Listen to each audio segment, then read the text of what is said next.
In the merciless Arizona territory of 1875, rancher Dawson Reeve discovered something that would shatter his solitary existence forever. A 4-year-old girl standing guard over her dying mother's body in the desert, armed with nothing but a stick and a scream that could wake the dead. When he said, "You're coming with me, kid," he had no idea he was starting a war that would pit him against corrupt lawyers, territorial law, and his own carefully guarded heart. Stay until the end to see how 3 broken souls became an unbreakable family, and comment what city you're watching from so I can see how far this story has traveled. The sun hung in the Arizona sky like a punishment from God himself, white-hot and merciless, turning the August air into something that could kill a man as surely as a bullet. Dawson Reeve had seen that kind of killing heat before, during the war, when soldiers dropped dead in their tracks with no visible wounds, just the sun's slow murder written across their faces. He'd survived that hell, and he'd survived a dozen more since then, which was why he knew better than to ride the Southern Cattle Trail in the middle of the day. But the fence line wouldn't check itself, and the last thing he needed was losing stock to breaks he could have prevented. So here he was, 38 years old, and too damn stubborn to admit the heat was winning, his hat pulled low and his eyes fixed on the shimmering horizon where earth met sky in a watercolor blur. That's when he heard it. At first, Dawson thought it was a hawk, that high, sharp cry that desert birds made when they circled something dying. His hand went instinctively to his rifle, because where there were dying things, there were usually predators, and a smart man didn't take chances in country like this. But then the sound came again, and something about it made the hair on the back of his neck stand up. It wasn't a hawk, it was human. Dawson pulled his horse around so hard the gelding snorted in protest, dancing sideways as Dawson's eyes scanned the landscape. Nothing but scrub brush, scattered mesquite, and sand, miles and miles of sand that the wind pushed into drifts like snow. He was about to dismiss it as heat madness when movement caught his eye. About 40 yards off the trail, near a cluster of mesquite that offered the only shade for a quarter mile. He saw the stick first, a pathetic little branch being waved like a sword by a tiny figure standing in the shadow of the trees. Then he saw the rags that might have once been a dress. Then he saw the child wearing them. "Jesus Christ," Dawson breathed and kicked his horse into motion. As he got closer, details emerged from the heat shimmer like a nightmare assembling itself piece by piece. The child was a girl, couldn't have been more than 4 years old, her face so covered in dust and tear tracks that she looked like a ghost. Her hair hung in matted tangles around her shoulders, and her bare feet were bleeding from a dozen small cuts. But it was her eyes that hit Dawson hardest, huge and dark and absolutely feral with terror and determination. Behind her, half buried in the blowing sand, was the body. No, not a body. A woman. And God help him, she was moving. "Stay back!" the little girl shrieked, brandishing her stick with both hands. Her voice cracked with thirst and exhaustion, but there was steel underneath it. "Don't you touch her! Don't you touch my mama!" Dawson held up both hands, keeping them visible and non-threatening as he dismounted slowly. He'd gentled enough wild horses to know that approach mattered, and this child was as wild as anything he'd ever seen. "Easy now," he said, keeping his voice low and steady. "I'm not going to hurt anybody. My name's Dawson Reeve, and I've got water and food. Looks like you and your mama could use both." "We don't need nothing from you." The girl took a step forward, putting herself more firmly between Dawson and the woman on the ground. Mama said don't trust nobody. She said wait here, and she'd wake up, and we'd go to Tucson, and everything would be... Her voice broke completely then, dissolving into a sob that she tried desperately to swallow. The stick trembled in her hands. Dawson's chest tightened in a way it hadn't in years. He'd built walls around himself after the war, after Maria died, after he'd buried enough people he loved to fill a small cemetery. Those walls had kept him safe, kept him functional, kept him from feeling much of anything for a long damn time. But this tiny, fierce, terrified child trying to protect her dying mother with a stick and sheer willpower, this got through every defense he had. "What's your name, kid?" he asked gently.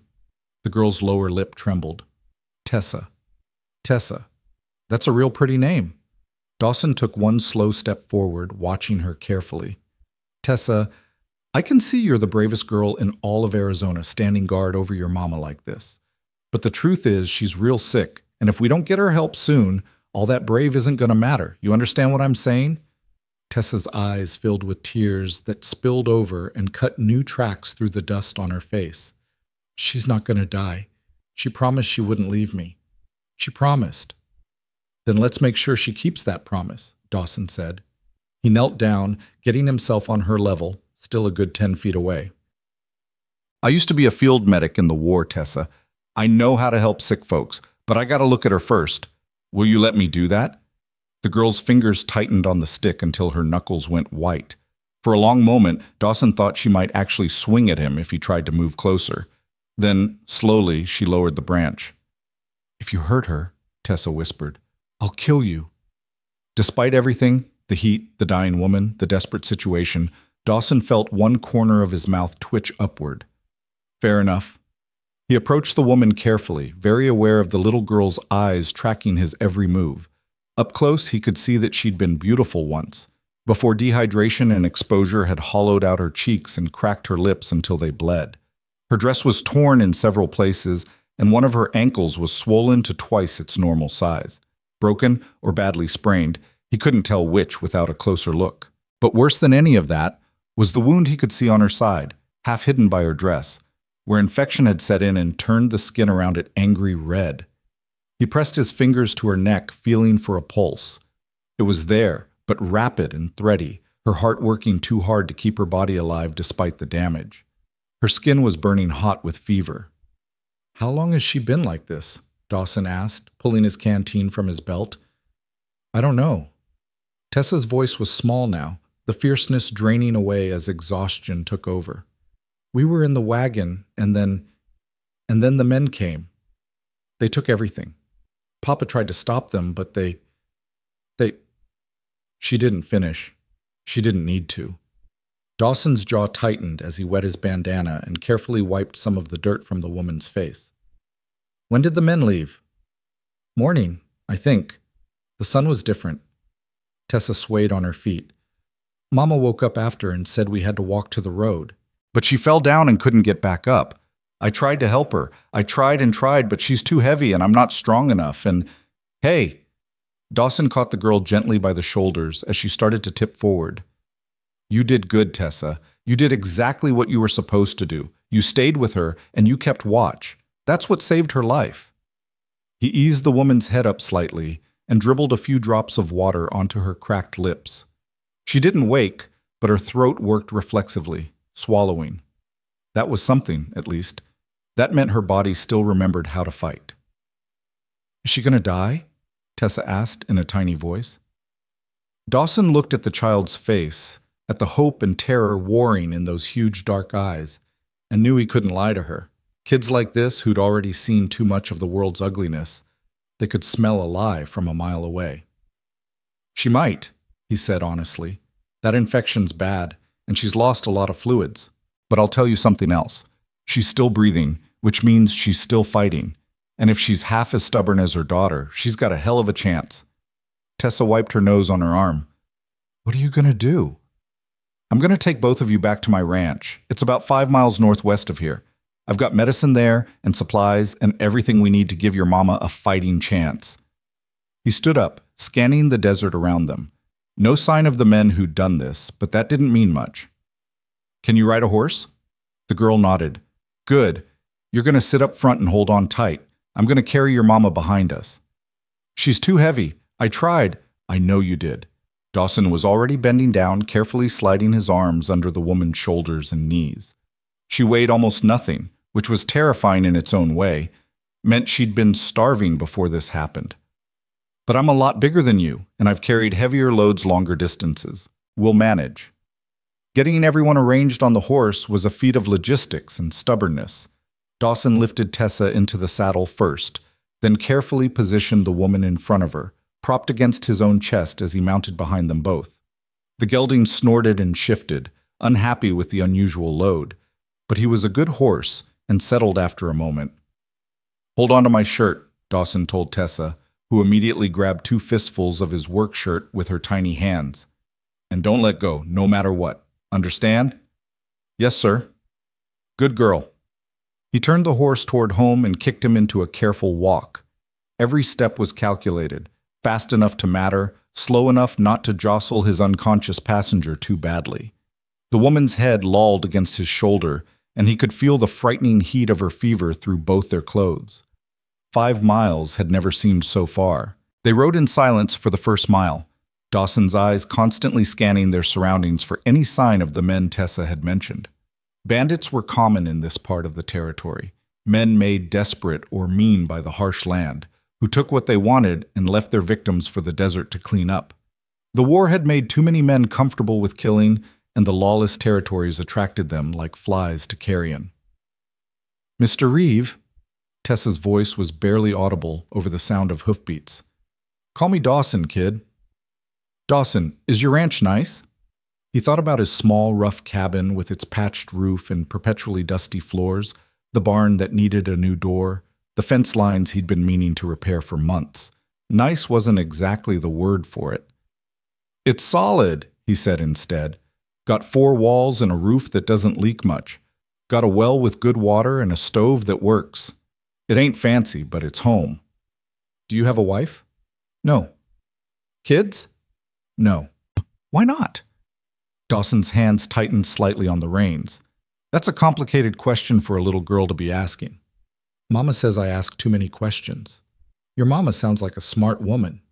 He adjusted his grip on the woman, Tessa's mama, as she stirred slightly. "What's her name?" "Maribel. Maribel Rose Lane. She's real pretty when she's not sick. She sings sometimes when she thinks I'm asleep. She has the prettiest voice in the whole world." The way Tessa talked about her mother, present tense, like the woman was just sleeping and would wake up any minute, made Dawson's chest ache. He'd seen enough death to know the difference between probably and possibly, and Maribel Lane was skating the razor's edge between them. "Tell me about your papa," he said, partly to keep the girl talking and awake, partly because he needed to know what kind of situation he was stepping into. The war had taught him to gather intelligence first and act second. Tessa was quiet for a long moment. "Papa died last winter. Got sick with the fever that was going around. Mama tried everything, all her medicines and teas and poultices, but nothing worked. He just went to sleep one day and didn't wake up." "I'm sorry, kid." "Mama cried a lot. She tried to hide it, but I heard her at night. Then some men came and said we had to leave our house because Papa owed money to the bank. Mama said we'd go to Tucson where her sister lives. We sold almost everything to buy the wagon and supplies. But then those men came and—" Her voice trailed off into something that might have been a sob or might have been just exhaustion.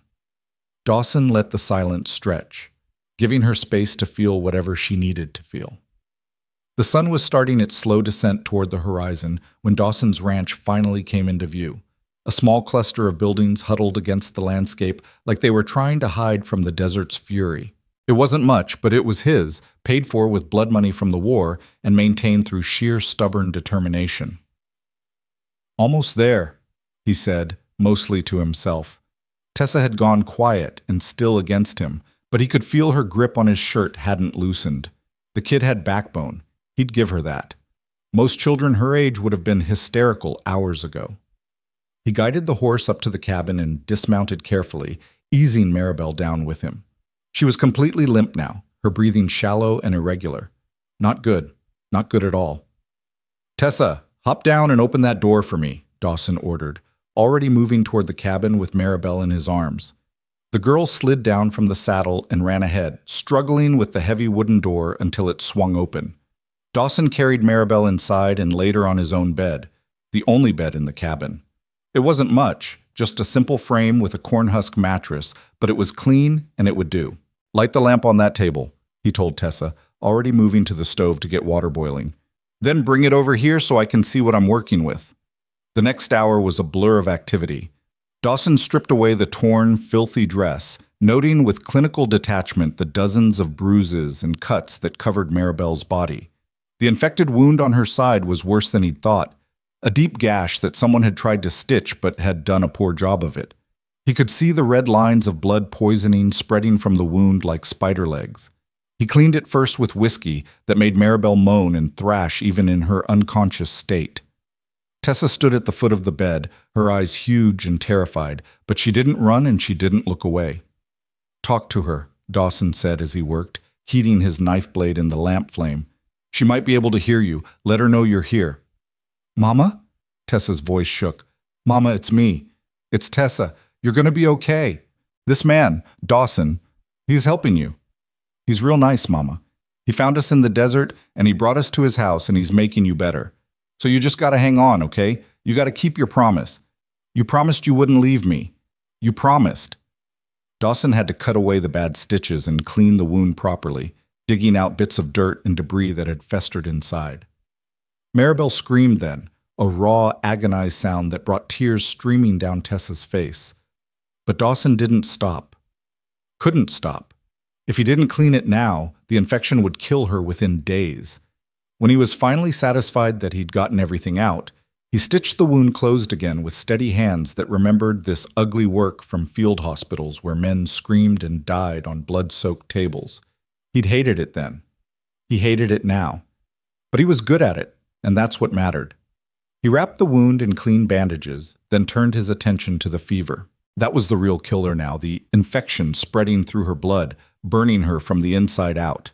He packed her in cool, wet cloths and forced water down her throat, a few drops at a time. "Is she going to wake up?" Tessa asked in a small voice. Maybe. Maybe not for a while. Dawson looked at the girl, really looked at her for the first time since they'd arrived. She was swaying on her feet, her eyes glazed with exhaustion. "When's the last time you ate?" Tessa frowned, like she had to think about it. "I don't remember." "Come on, kid, let's get some food in you." He fixed her a plate of beans and bacon, simple food, but hot and filling. She ate mechanically, her eyes constantly darting to the bed where her mother lay motionless. When she was done, Dawson pointed to the chair beside the bed. "You can sleep there if you want. I'll be right over at the table, and I'll be checking on her all night. If anything changes, I'll wake you. Deal?" Tessa nodded and curled up in the chair, her head resting on the edge of the mattress near her mother's hand. Within minutes, she was asleep, her small body finally surrendering to exhaustion. Dawson pulled another chair over to the table and sat where he could see both of them. He had a clear view of Maribel's chest rising and falling, could hear the rasp of her breathing. Every hour, he got up and checked her pulse, changed the wet cloths, tried to get more water into her. The night stretched long and dark. Outside, coyotes called to each other across the desert, and the wind rattled the windows in their frames. Inside, Dawson kept his vigil, counting pulse beats and breaths, watching for any sign that the fever was breaking or that the infection was winning. Around midnight, Maribel began to thrash and moan, her head turning from side to side as the fever drove her into delirium. "No," she mumbled, her voice thick and slurred. "Don't. Please don't. Tessa. Where's Tessa?" "Mama?" The girl jerked awake, instantly alert despite her exhaustion. "Mama, I'm here." "Stay away from her." Maribel's eyes flew open, wild and unseeing. "Don't touch her. Don't you dare." "Ma'am, you're safe," Dawson said firmly, moving to the bedside. "Your daughter's safe. You're at my ranch. Nobody's going to hurt either of you." But Maribel was beyond hearing. She tried to sit up, crying out when the movement pulled at her stitches. Dawson had to hold her shoulders down gently but firmly, keeping her from tearing herself open again. "Tessa, talk to her," he ordered. "Mama, it's okay." Tessa was crying now, her small hands trying to reach for her mother. "Mama, we're safe. We're at Dawson's house and he helped you, and we're safe now, Mama, please." Something in Tessa's voice must have gotten through because Maribel suddenly went still. Her eyes, still fever-bright and confused, focused on her daughter's face. "Tessa?" she whispered. "I'm here, Mama. I'm right here. I told you to run. I couldn't leave you, Mama. I wouldn't." Maribel's eyes filled with tears that spilled over and ran into her hair. "My brave girl, my brave, brave girl." Then her eyes rolled back and she was unconscious again, her body going limp against the pillows. Tessa let out a sob that seemed too big for her small body. Dawson acted on instinct, reaching over and pulling the child into his arms. She buried her face in his shirt and cried, huge gulping sobs that shook her whole frame. He held her awkwardly, one hand patting her back in a rhythm he dimly remembered from some long-ago time when he'd known how to comfort people. "She knew me," Tessa hiccuped against his chest. "She knew me, Dawson." "Yeah, kid, she did. That means she's going to be okay, right? If she knew me, that means she's fighting?" Dawson looked at Maribel's pale, motionless face and chose his words carefully. "It means she's still in there, still fighting." "That's a good sign. But she's got a hard road ahead of her, Tessa. You need to understand that." The girl pulled back and looked up at him with those huge, solemn eyes. "I understand, but she's strong. She's the strongest person I know." "I believe you," Dawson said, and realized he meant it. He settled Tessa back in the chair and returned to his watch. The hours crawled past with agonizing slowness. He dozed fitfully, jerking awake at every sound, every change in Maribel's breathing. By the time the first gray light of dawn crept through the windows, he felt like he'd been dragged behind a horse for miles. But Maribel was still breathing. Her pulse was still there, still too fast but not getting worse. The infection wasn't retreating, but it wasn't advancing either. It was a stalemate, and in medicine, sometimes a stalemate was the best you could hope for. Dawson made coffee and watched the sunrise paint the desert in shades of gold and red. Tessa stirred in her chair, blinking awake with the automatic wariness of a child who'd learned that safety was temporary. "She's still breathing," Dawson said before the girl could ask.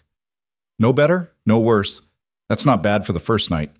Tessa scrambled out of the chair and pressed her small hand against her mother's forehead. "She's so hot." "Fever's still burning. We'll keep her cool and keep pushing fluids. That's all we can do right now." "Can I help?" Dawson looked at the little girl, at her matted hair and dirty face and clothes that were little more than rags, and made a decision. "Yeah, you can help. First thing, you're going to get yourself cleaned up. There's a wash basin outside and some old shirts in that trunk over there that you can wear until we can get you proper clothes. Then you can help me change these bandages." For the next 3 days and nights, they fell into a routine. Dawson would check Maribel every hour, forcing water and thin broth down her throat whenever she was conscious enough to swallow. Tessa appointed herself chief handholder and storyteller, sitting beside the bed and recounting every memory she had of happier times. "Remember when Papa took us to the fair in Santa Fe, Mama? Remember how you won that blue ribbon for your apple pie? And Papa was so proud he told everyone we met, even though you kept telling him to hush? And remember how we rode the carousel, and you let me go twice because Papa slipped the man an extra coin?" Dawson listened to these stories as he worked, mending fence, tending stock, keeping the household running while simultaneously playing nurse. He learned that Maribel had been a teacher before she married, that she could read Latin and knew more about plants and healing than most doctors, that she'd lost 2 babies before Tessa was born and had almost died bringing Tessa into the world. He learned that Tessa's father, Jacob Lane, had been a good man who'd tried to build a life for his family but had been defeated by bad luck and worse timing, that the bank that foreclosed on their home had been run by a man who'd made several unwanted advances toward Maribel, and who'd seemed pleased to have an excuse to push them out. He learned that they'd been heading to Tucson to stay with Maribel's sister, a widow with 4 children of her own, who probably didn't have room for 2 more mouths to feed but would make room anyway because that's what family did. And he learned that Tessa could sing, not as well as her mother apparently could, but sweet and clear and achingly hopeful, as she hummed lullabies to the woman who might or might not be able to hear them. On the 4th day, something changed. Dawson was outside splitting wood when he heard Tessa scream. He dropped the axe and ran, his heart hammering, certain he was about to find Maribel had taken her last breath while he wasn't watching. Instead, he burst through the door to find Tessa laughing and crying at the same time, and Maribel, pale and weak but unmistakably conscious, staring around the cabin with confused, fever-bright eyes. "Where?" Maribel's voice was barely a croak. "Where am I?" "Dawson's house!" Tessa was bouncing on her toes, her whole face lit up with joy. "Mama, you're awake! You're really awake!" Maribel's eyes found Dawson standing in the doorway. For a moment, pure terror flashed across her face, a wounded creature's instinctive fear of any man she didn't know. Her hand shot out and grabbed Tessa, pulling the girl closer with what little strength she had. "Don't!" she gasped. "Please don't hurt her. Take anything you want, but please don't." "Ma'am." Dawson held up both hands, making himself as non-threatening as possible. Ma'am, you're safe here. Safe. Both of you. I found you in the desert 4 days ago, half dead from infection and exposure. I brought you here to help. That's all. Maribel's eyes darted around the cabin, taking in the clean bandages on her side, the water basin beside the bed, the evidence of careful nursing. Then her gaze dropped to Tessa, who was clean and wearing one of Dawson's old shirts belted at the waist like a dress. Tessa? Baby, are you all right? I'm fine, Mama. Dawson helped us. He saved your life. Tessa's voice dropped to a whisper. I thought you were going to die, Mama. I thought you were going to become an angel and leave me all alone. Maribel pulled her daughter into her arms, ignoring the pain the movement caused. She buried her face in Tessa's hair and wept, great shuddering sobs that shook her thin frame. Dawson quietly backed out of the cabin, giving them privacy for their reunion. He stood on the porch and stared out at the desert, his hands shaking slightly from the adrenaline crash. 4 days he'd fought to keep that woman alive, 4 days of watching and waiting and wondering if she'd open her eyes or just slip away in her sleep. She'd opened her eyes. That meant he'd won this round against death. He should have felt satisfied, relieved at least. Instead, he just felt tired, bone-deep, soul-weary tired that had nothing to do with missed sleep and everything to do with letting himself care about someone again. He'd forgotten how much caring could cost. Behind him, he heard the cabin door open. He turned to find Maribel standing in the doorway, leaning heavily on the frame for support. Up close, with her eyes clear and aware, he could see what Tessa had meant about her being pretty. Even wasted by fever and hardship, there was something striking about her face. Strong bones and expressive eyes that had probably laughed a lot, once upon a time. Thank you, she said simply. Tessa told me everything. What you did. How you found us. How you've been caring for me. Her voice broke. Thank you for saving my daughter's life. Saved yours too, Dawson pointed out. Yes, but if you'd only found her, if you'd taken her and left me, she swallowed hard. At least she would have been safe. That's all that matters. Dawson studied her face, the fierce maternal love written in every line, the bone-deep exhaustion, the fear she was trying so hard to hide. You should get back to bed. You're in no shape to be up. I needed to see you, needed to... She wavered on her feet, and Dawson stepped forward quickly to catch her elbow. Needed to make sure you were real, that this wasn't just a fever dream before I died. You're not dying, not on my watch. He guided her back to the bed, ignoring the way she stiffened at his touch. But you are going to rest and recover, because that infection damn near killed you, and it's going to take time to heal. Maribel let him help her back into bed, her face gray with pain. I don't have time. We need to get to Tucson. Your sister can wait. You're not traveling anywhere for at least 2 weeks, maybe 3. We can't stay here that long. We've already imposed too much. She looked around the small cabin with obvious distress. This is your bed. Where have you been sleeping? Floor's fine. It's not fine. We can't... Ma'am. Dawson's voice came out sharper than he intended. With respect, you don't get a vote right now. You were dying 4 days ago. Hell, you were half dead when I found you. Your daughter kept you alive through sheer stubbornness, and I kept you alive through every trick I learned in the war. But you're not out of danger yet. That wound could still go bad. The fever could come back, and if you try to leave before you're healed, all we did was delay the inevitable. Maribel's eyes filled with tears. I don't understand. Why are you doing this? You don't know us. We're nothing to you. Dawson was quiet for a long moment, remembering another woman who'd died because he hadn't been there to help her. Another child who'd never gotten the chance to grow up. Ghosts that haunted him every day of his life. Maybe that's exactly why, he said finally. Now rest. Doctor's orders. He turned to leave, but her voice stopped him. What do I call you? Tessa keeps saying Dawson, but that seems presumptuous. Dawson's fine. Dawson Reeve, formerly of the Army Medical Corps, currently of nowhere in particular. He glanced back at her. And you're Maribel Rose Lane, Tessa told me. She talks a lot. She does. Save both your lives, that talking. Kept me informed while I was trying to figure out how to help you." Maribel smiled, just a little. "She's a good girl. Best I've ever met." Dawson said it with complete sincerity.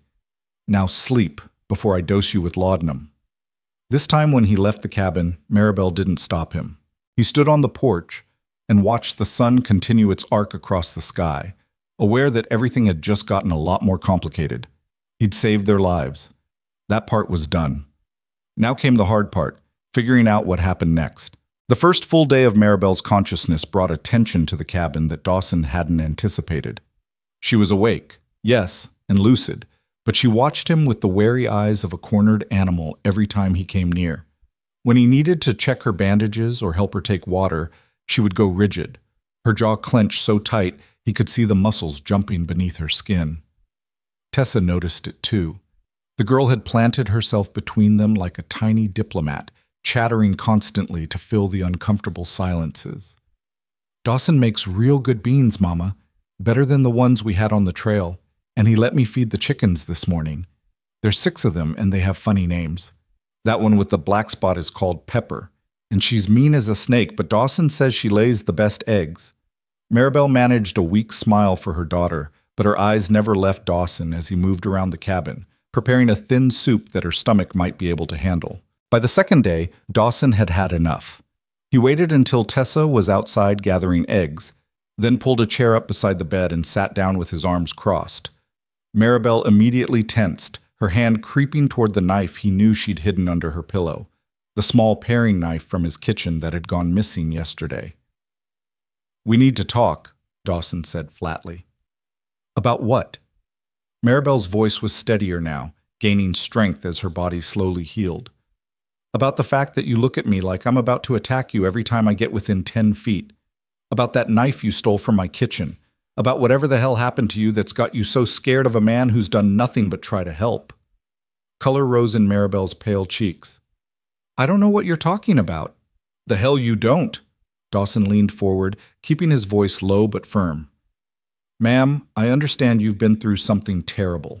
I can see it written all over you. The way you flinch when I move too fast. The way you position yourself so you can see the door at all times. The way you pull Tessa close whenever I'm in the room.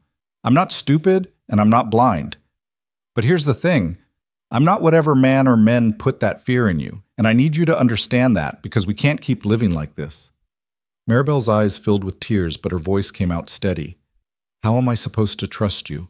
I wake up in a strange man's house, in his bed, wearing clothes I don't remember putting on. My daughter tells me you've been caring for me for days while I was unconscious. Do you have any idea how that feels? How vulnerable that makes me?" "I can imagine," Dawson said quietly. "And if I were in your position, I'd probably feel the same way. But let me be clear about something. I undressed you only as much as necessary to treat your wounds, and Tessa was here the whole time. I've slept on the floor every night. I haven't touched you except to provide medical care, and I sure as hell haven't done anything to deserve being treated like a monster in my own home." "I never said you were a monster. You didn't have to. Your eyes say it every time you look at me." He sat back, suddenly tired. "Look, I'm not asking you to trust me. I know trust has to be earned, but I am asking you to at least consider the possibility that not every man in this territory is out to hurt you." Maribel was quiet for a long moment, tears sliding down her cheeks. "The men who attacked us," she said finally, her voice barely above a whisper. "There were 3 of them. They came at dawn when we were making breakfast. They wanted the wagon, the supplies, everything. My husband, Jacob, he tried to fight them. They shot him and left him to die in the desert like he was nothing, like his life meant nothing." Dawson felt his jaw tighten. "I'm sorry. They took everything, the wagon, the horses, our money, our food. One of them," her voice broke, "one of them said I was too pretty to leave behind. Said maybe they'd take me too, have some fun before they killed me. I grabbed Tessa and ran. I don't even remember which direction, just ran until my legs gave out. They chased us for a while, laughing like it was a game. Then I fell, tripped over a rock, and went down hard. Hit my side on something sharp. They were right behind us, and I thought they were going to—" She couldn't finish. She didn't need to. But they didn't, Dawson said gently. They left you there. One of them wanted to finish it. I heard him arguing with the others, but another one said it wasn't worth the bullet, that the desert would do their work for them. They rode away and I couldn't move. Couldn't make myself stand back up. I told Tessa to run, to find the road, to find help. But she wouldn't leave me. No, Dawson agreed, remembering the fierce little girl with her stick and her determination. She wouldn't. Maribel wiped her eyes with the back of her hand. So you see why I'm afraid? Why I can't just accept that you're different? For all I know, you could be working with them. This could all be some elaborate plan to what? Dawson interrupted. To nurse you back to health? To feed your daughter and give you a safe place to recover? If I wanted to hurt you, ma'am, I had 4 days while you were unconscious to do it. I had 100 chances and I took none of them. At some point, you're going to have to accept that maybe, just maybe, I'm exactly what I appear to be. A man who found 2 people dying in the desert and decided to help. Maribel stared at him for a long moment, something shifting in her expression. Why? She asked. Why did you help us? It was the same question she'd asked before, but this time Dawson heard the real question underneath it, the one she was really asking. Why would you help us when everyone else has hurt us? Why would you be different? I had a wife once, Dawson heard himself say, the words coming before he could stop them. Maria. She died 7 years ago trying to birth our son. He died too, came out blue, and never took a breath. I was 2 days' ride away, checking on a cattle herd when it happened. By the time I got home, they were both already in the ground. Maribel's expression softened. I'm so sorry. The midwife told me Maria called for me at the end, kept asking where I was, when I'd be home. She died thinking I'd abandoned her when she needed me most. Dawson's voice was rough. I've spent 7 years knowing that if I'd been there, if I'd just been home instead of chasing money, maybe I could have saved them. Maybe everything would have been different. You can't know that. No, I can't, but I know I wasn't there when it mattered.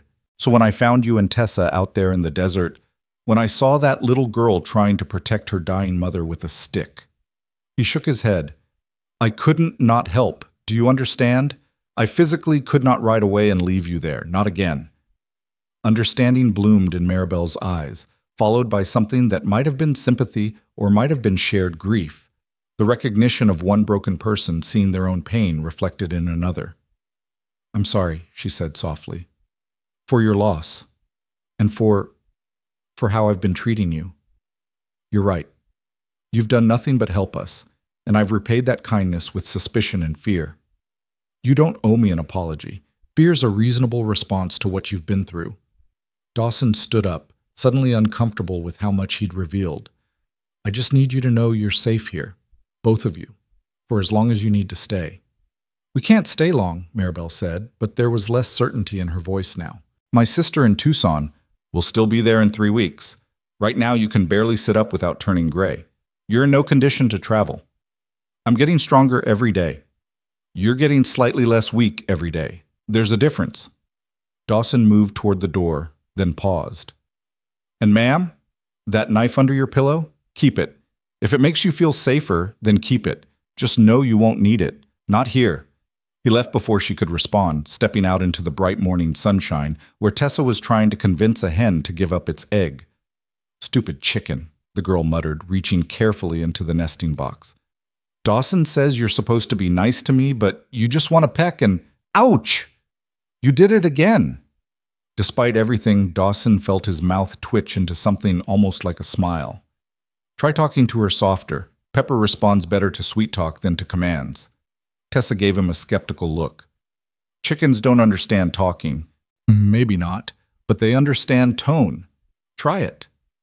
The girl turned back to the nesting box and pitched her voice into a sugary sweetness that was almost comical. Okay, Miss Pepper, I'm just going to reach in here real gentle-like and take that egg you don't even want anyway, and in return I'll give you extra feed tonight. How's that sound? The hen clucked but didn't peck as Tessa's small hand closed around the egg and drew it out triumphantly. I did it! Dawson, did you see? I got the egg without getting pecked. I saw. You're a natural. Tessa beamed at him, then her expression grew serious. Dawson, Is my mama going to be okay? Really okay, I mean. Not just yes because you think I can't handle the truth. The kid was too perceptive for her own good. Dawson crouched down so they were eye to eye. Honestly? She's doing better than I expected. The fever's stayed down for 2 days now, which is a good sign. The wound is healing clean. If she keeps improving at this rate, she'll be strong enough to travel in a few weeks. And then we have to leave. It wasn't a question, but Dawson heard the uncertainty in it, the unspoken question of whether she wanted to leave. That's up to your mama, he said carefully. This isn't your home, Tessa. You know that. I know, but... She looked down at the egg in her hands.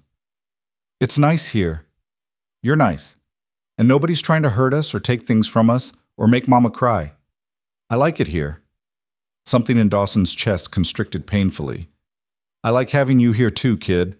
But your mama's got family waiting for her in Tucson. That's where you belong. What if we belong here instead? Tessa. I'm just saying, what if we stayed? Mama could teach school. She's real good at teaching. And I could help with the chickens and the garden and whatever else needs doing. We wouldn't be in the way. We'd earn our keep. That's not the point, Dawson started to say. But Tessa was on a roll now. Papa used to say that home isn't a place, it's people. He said home is wherever the people you love are. Well, I love Mama, and I love... She stopped, her eyes going wide as if she'd just realized what she was about to say. I mean, I really like it here. That's all I meant. Dawson felt like he'd been punched in the chest. He opened his mouth to respond, but no words came out.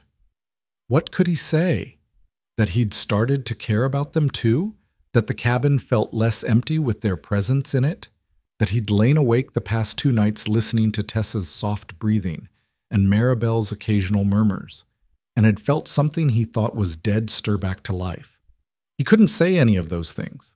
Not to a child, not when her mother was probably already planning their departure. Let's just focus on getting your mama well, he said finally. The rest will sort itself out. But as he watched Tessa carry her egg basket back toward the cabin, Dawson had the sinking feeling that nothing was going to sort itself out easily. The days developed a rhythm after that conversation. Maribel slowly grew stronger, able to sit up for longer periods, then to stand with support, then to take a few shuffling steps around the cabin while leaning heavily on the table. Dawson watched her progress with the clinical eye of a medic, but also with something warmer that he refused to examine too closely. She was beautiful when she wasn't half dead from fever. The hollows in her cheeks were filling out as she regained weight, and the terror had faded from her eyes, replaced by a cautious hope. She smiled more now, especially when Tessa said something funny or when Dawson brought in fresh eggs for breakfast. She also started to talk, really talk, telling stories about her life before everything fell apart. About growing up in Ohio with 3 sisters and parents who'd believed education was important, even for girls. About meeting Jacob at a church social and knowing within 5 minutes that she'd marry him. About the joy of Tessa's birth after so much loss and the terror of almost dying to bring her into the world. The midwife said I shouldn't have any more children, Maribel said one evening as Dawson changed her bandages. Tessa was outside chasing fireflies in the gathering dusk. She said my body couldn't take another pregnancy. Jacob was relieved, I think. He loved Tessa so much, and the thought of losing me or having another baby die. She trailed off, her eyes distant. We were content with just her. She was enough. More than enough. She's a good kid, Dawson said, keeping his hand steady as he worked. The wound was healing beautifully now, pink and clean with no sign of infection. Another week, and she'd be able to move without pain. She's getting attached to you, Maribel said quietly. I know. That's going to make leaving harder. I know that too. Maribel caught his wrist gently as he reached for the fresh bandage. Is it going to be hard for you when we leave? Dawson met her eyes and saw the question behind the question. She was asking if he felt it too, this strange, fragile thing that was building between all 3 of them. This sense of rightness that shouldn't exist between strangers, but somehow did. Yes, he said simply, it's going to be hard. We could stay longer, if you wanted. I could help around the house, earn our keep until we've saved enough money to... No. The word came out harsher than he'd intended. Maribel flinched and pulled her hand back. I mean, Dawson tried again, you don't need to earn anything. You're guests here, not servants. And when you're ready to leave, you'll leave because it's the right time, not because you've worked off some imaginary debt. Then why did you say no? If it's going to be hard for both of us when we go, why not let us stay a bit longer? Because the longer you stay, the harder it will be to let you go, Dawson thought, but didn't say. Because I'm already halfway to caring about you both more than is wise, and every extra day makes it worse. Because I'm starting to imagine things that can't be. Like Tessa growing up here, learning to ride and rope and laugh. Like you sitting at my table every morning, your hair loose around your shoulders, smiling at me over coffee. Like having a family again when I swore I'd never let myself want that. Because you have a sister waiting for you, he said instead. Because Tucson has opportunities this ranch doesn't. Schools for Tessa, a community, other families. What do I have to offer? A rough cabin, hard work, and isolation. You and Tessa deserve better than that. Maribel stared at him for a long moment, her expression unreadable. You're wrong, she said softly. About what? About what we deserve. About what you have to offer. She gestured around the small cabin. This place, it's the first time in months that I've felt safe. Really safe. Not just protected, but at peace. Tessa feels it too. She hasn't had nightmares once since we've been here. Do you know how often she woke up screaming on the trail? Every single night, Dawson. Every single night I had to hold her while she cried about the men who killed her father and the monsters she was sure would come back for us. She's a child. She'll have nightmares anywhere after what she's been through. She doesn't have them here, Maribel insisted, because here she knows someone is watching over us. Someone strong enough to keep the monsters away. Dawson finished tying off the bandage and stood up abruptly, needing distance from the intensity in her eyes. I'm not a hero, ma'am. I'm just a man who did what anyone would have done. But not everyone would have, Maribel said. Those men who attacked us, they left us to die. They could have helped, could have shown mercy. They chose cruelty instead. You chose kindness. That's not nothing, Dawson. Before he could respond, Tessa burst through the door, her hands cupped carefully around something. Mama! Dawson! Look what I caught! She opened her hands to reveal a firefly, its abdomen glowing with soft yellow light. That's beautiful, baby, Maribel said, smiling. But you should let it go. It needs to find its family. What if it doesn't have a family? Tessa asked. What if it's all alone? Then it will find a new family, Maribel said gently. Sometimes that happens. Sometimes you lose the family you were born with and have to make a new one. Tessa looked at the firefly thoughtfully, then walked to the door and released it into the night. All three of them watched it fly away, its light blinking as it rose toward the stars. Do you think we'll find a new family, Mama? Tessa asked. When we get to Aunt Catherine's? I think we'll have family there, yes. But what about here? Aren't we family here too? The three of us? The question hung in the air like the firefly's fading light. Dawson felt both sets of eyes turn toward him, waiting for his answer. You should get to bed, kid, he said, instead of answering. It's late. Disappointment flickered across Tessa's face, but she nodded and went to the chair where she'd been sleeping, though lately, more often than not, she ended up curled at the foot of her mother's bed by morning. That night, Dawson lay on his bedroll on the floor and listened to the soft sounds of the two people who'd invaded his life and turned everything upside down. He heard Maribel's breathing even out into sleep. He heard Tessa whisper something and Maribel's drowsy response. He heard the wind outside and the distant cry of coyotes and the familiar creaks of his cabin settling. And he let himself imagine, just for a moment, what it would be like if they stayed, if this became permanent instead of temporary. If he got to watch Tessa grow up and teach her everything he knew about this hard, beautiful land. If he got to fall asleep every night knowing Maribel was safe and cared for under his roof. If he got to have a family again, even if it wasn't the family he'd lost. The thought terrified him almost as much as it appealed to him. The next morning brought a visitor. Dawson was in the barn when he heard the horse approaching. He grabbed his rifle out of habit. Visitors were rare this far out, and unexpected ones were usually trouble. But when he stepped out into the yard, he recognized the rider immediately. Samuel Ortiz was the closest thing to a neighbor Dawson had, his ranch about 15 miles to the east. He was a good man, honest and hard-working, with a wife and 6 children who he somehow managed to feed despite the harsh land. He and Dawson had helped each other out over the years, lending tools, sharing news from town, watching each other's stock when one of them had to travel. "Samuel," Dawson greeted him, lowering the rifle. "What brings you out this way?" "Wanted to check on you," Samuel said, dismounting. "Haven't seen you in town for a couple weeks. Margaret was getting worried you'd fallen and broken something, with no one around to help." "Still in one piece. Been busy is all." "Busy with what?" Samuel's eyes had drifted past Dawson to the cabin, where Tessa had just appeared in the doorway, her eyes going wide at the sight of a stranger. "It's a long story," Dawson said. "I've got time." So Dawson told him, a condensed version of finding Maribel and Tessa in the desert, bringing them home, fighting the fever and infection. He left out the parts about how Maribel made him feel when she smiled, or how Tessa had started to look at him like he hung the moon, or how the thought of them leaving made his chest tight. Samuel listened without interrupting, his weathered face thoughtful. When Dawson finished, he was quiet for a long moment.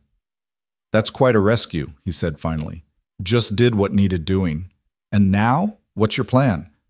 "Once she's healed enough to travel, I'll take them to Tucson. She's got family there."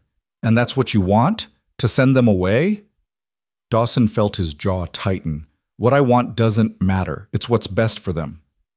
"Is it, though?" Samuel crossed his arms. "My friend, I've known you for 5 years.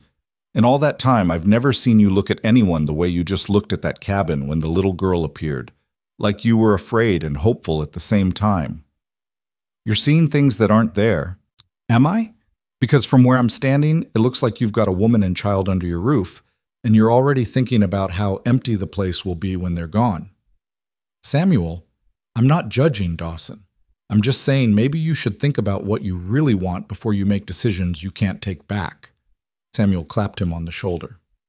"Margaret wanted me to tell you we're having a gathering next Sunday after church. Nothing fancy, just food and music and neighbors. You should bring them. Let the ladies meet this woman you saved. Let the girl play with some kids her own age. I don't think about it at least. It would do them good to be around people again. And it would do you good to stop hiding out here like a hermit." Samuel mounted his horse.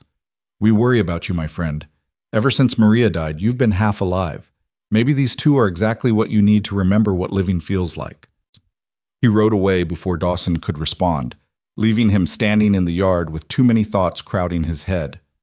When Dawson walked back to the cabin, he found Maribel standing just inside the door, close enough that she'd probably heard everything. "You told him about us," she said. "Had to. Samuel's a good man and a good friend. I don't lie to him." "I heard what he said about the gathering." Maribel fidgeted with the hem of her shirt, one of Dawson's old work shirts that she'd been wearing because she had no other clothes. "Would you really take us, or were you planning to make excuses?"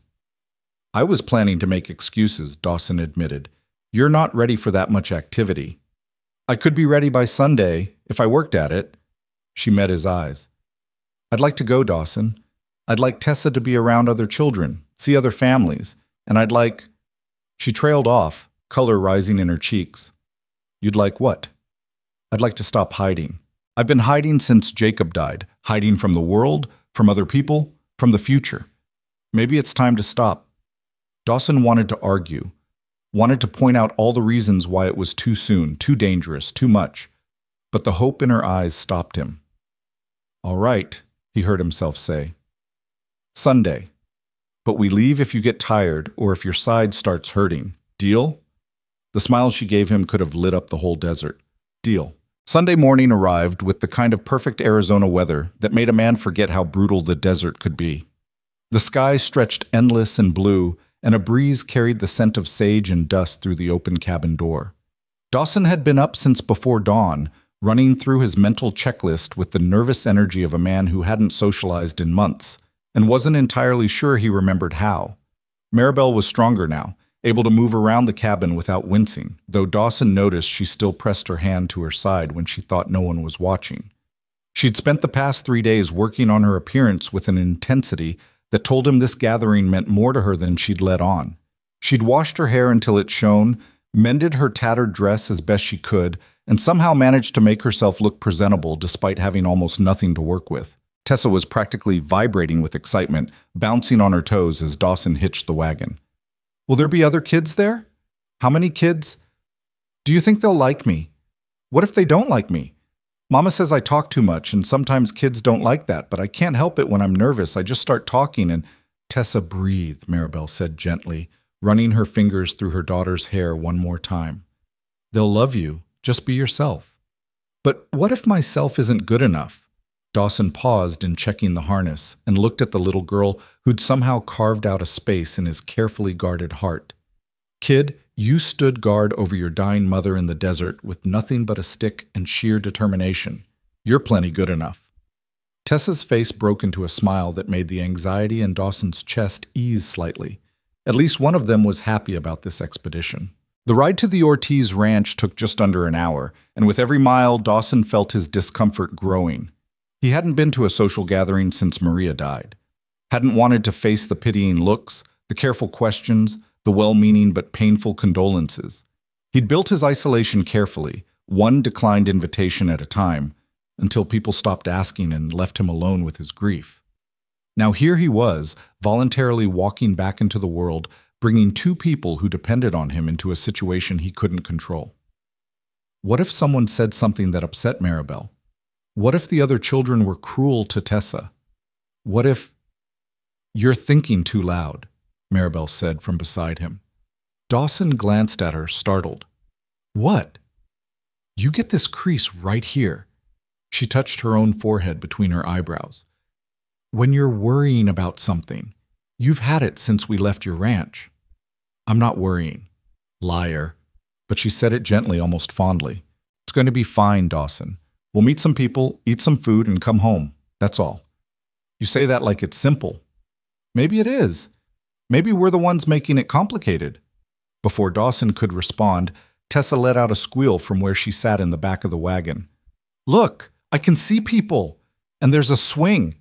Mama, there's a swing hanging from that big tree. The Ortiz Ranch came into view, a sprawling collection of buildings that spoke of a large, busy family. Unlike Dawson's solitary cabin, this place was alive with activity. Children ran between the buildings, their laughter carrying on the breeze. Women clustered near tables laden with food, their bright dresses adding splashes of color to the dusty landscape. Men gathered around a corral where someone was showing off a new horse. Samuel spotted them immediately and came striding over, his weathered face breaking into a wide smile. Dawson, you actually came. Margaret said you'd find an excuse. He turned to Maribel with a slight bow. Ma'am, I'm Samuel Ortiz. Welcome to our home. Maribel Lane, she said, accepting his offered hand. Thank you for inviting us. And this must be the brave little girl I've heard about. Samuel crouched down to Tessa's level. My children are around back. Why don't you go introduce yourself? My youngest, Rosa, is about your age. I bet she'd love to show you the swing. Tessa looked to her mother for permission. Maribel hesitated, and Dawson could see the war playing out on her face, the desire to let her daughter play and be normal warring with the fear of letting her out of sight. Go ahead, baby, Maribel said finally. Stay where I can see you. They watched Tessa run toward the other children, her initial shyness evaporating the moment a little girl with dark braids grabbed her hand and pulled her toward the swing. Come, Samuel said. Let me introduce you to everyone. Margaret's been dying to meet the woman who finally got Dawson to attend a social function. The next hour was a blur of names and faces. Margaret Ortiz was a warm, round woman with kind eyes and hands that never stopped moving, adjusting food, smoothing children's hair, welcoming newcomers. She took one look at Maribel's mended dress and disappeared into the house, returning with an armful of clothes. These belonged to my sister before she moved to California, Margaret said, pressing them into Maribel's arms despite her protests. They're just taking up space in my trunk. You'd be doing me a favor by taking them off my hands. I couldn't possibly. You can, and you will. A woman needs more than one dress, especially out here where everything gets dusty within 5 minutes of putting it on. Margaret's voice softened. Samuel told me a bit about what happened to you and your daughter. I'm so sorry for your loss, Mrs. Lane. Thank you, Maribel said quietly. And please call me Maribel. Only if you call me Margaret. Now come, let me introduce you to the other women. Fair warning, they're going to ask 1,000 questions because nothing exciting ever happens out here, and you're the most interesting thing to arrive in months. Dawson found himself pulled into the circle of men, fielding questions about his stock, the state of the range, and the weather with the easy rhythm of conversations that had been happening between ranchers for generations. But every few minutes, his eyes would drift to where Maribel stood with the women, watching for any sign that she was uncomfortable or in pain. "You've got it bad," a voice said beside him. Dawson turned to find Thomas Reed, a rancher from the northern boundary, grinning at him. "I don't know what you're talking about." "Sure you don't. That's why you've looked over at her 6 times in the last 5 minutes. Thomas took a drink from his cup. "Can't say I blame you. She's a lovely woman. And that little girl of hers is charming. My wife's already half in love with her." "They're just staying with me until she's healed enough to travel," Dawson said stiffly. "Then they're going to Tucson to stay with family." "That's so. Seems a shame. You could use some life around that lonely ranch of yours." "My ranch isn't lonely." Thomas just laughed and walked away, leaving Dawson to contemplate exactly when his private business had become community entertainment. The afternoon passed in a haze of food and conversation. Dawson found himself relaxing despite his earlier anxiety, slipping back into the rhythms of community that he'd forgotten he missed. These were good people, hardworking, honest folks who'd carved lives out of impossible land through sheer determination and mutual support. He was helping move tables when he heard it, a child's scream, sharp with fear. Dawson dropped what he was holding and ran toward the sound, his heart hammering. He found Tessa backed against the corral fence, tears streaming down her face, while 3 older boys stood in front of her laughing. "What's going on here?" Dawson's voice came out harder than he'd intended. The boys spun around, their laughter dying. The tallest one, maybe 12 years old, had the decency to look ashamed. "We were just playing, mister. We didn't mean nothing by it." "Didn't mean nothing by what?" "They said," Tessa's voice broke, "they said I was lying about the desert. They said nobody could survive out there for days and that I must have made it all up for attention." White-hot anger flooded through Dawson. He crouched down in front of Tessa, checking her over for any signs of physical harm, then turned to face the boys with an expression that made them take a step back. "That little girl survived 3 days in the desert, protecting her dying mother," Dawson said, his voice deadly quiet. "She stood guard with a stick against predators and heat and thirst that would have killed grown men. She's got more courage in her little finger than the 3 of you combined. And if I ever hear of you calling her a liar again, you'll answer to me. Is that understood?" The boys nodded frantically and scattered like quail. Dawson turned back to Tessa and pulled her into his arms. She buried her face in his shirt and sobbed, great gulping sobs that shook her small frame. "I wasn't lying," she hiccuped. "I wasn't, Dawson. Everything I said was true." "I know, kid. I know." He stroked her hair, making soothing sounds that he dimly remembered from some other lifetime. "Some people just don't understand how strong you are. That's their failing, not yours." "Tessa!" Maribel came running, Margaret right behind her. "Baby, what happened?" Tessa pulled away from Dawson and threw herself at her mother, recounting the incident in broken sentences between sobs. Maribel's face went white, then red with anger. "Where are those boys?" she demanded. "I want to speak to their parents right now." "Already handled," Dawson said. "Handled how?" "Put the fear of God into them. They won't bother Tessa again." Margaret was shaking her head, her expression troubled. "Those are the Morrison boys. Their father died 6 months ago, and their mother's struggling to control them. They've been acting out, looking for attention in all the wrong ways." "I'm so sorry, Maribel. If I'd known they were bothering your daughter." "It's not your fault," Maribel said, though her arms tightened protectively around Tessa. "But I think maybe we should go. This was too much too soon." "We don't have to leave," Dawson said, though part of him wanted nothing more than to load them in the wagon and take them back to the safety of his ranch. "Not unless you want to." Maribel looked torn, her eyes moving between her daughter's tear-stained face and the gathering where people were starting to notice the commotion. "I want to go home," Tessa whispered. "Please, Mama. I just want to go home." The word home hit Dawson square in the chest. She didn't say, "I want to go to Dawson's ranch," or "I want to leave." She said home, like his rough cabin had become something more than just temporary shelter. They made their goodbyes quickly, thanking Samuel and Margaret for their hospitality while deflecting concerned questions. The ride back was quiet. Tessa curled between Dawson and Maribel, with her head on her mother's lap, emotionally exhausted from the day's events. "I'm sorry," Maribel said softly as they crested the rise that brought Dawson's ranch into view. "This was a mistake. I shouldn't have pushed for us to go." "It wasn't a mistake," Dawson said. "Those boys were out of line, but that doesn't mean the whole afternoon was bad. Tessa had fun before that happened, and you got to meet some good people. Good people who probably think I'm raising a liar for a daughter. Nobody thinks that. And if they do, they're wrong." He pulled the wagon to a stop in front of the cabin. "Look, what happened today? It's part of living in the world. Not everyone's going to understand what you've been through. Some people won't believe it because it's easier not to. But that doesn't change what's true." Maribel looked at him with an expression he couldn't quite read. "You always know exactly what to say." "Not always. Usually I don't know what to say at all, but with you two—" He stopped, aware that he was about to say something he couldn't take back. "With us what?"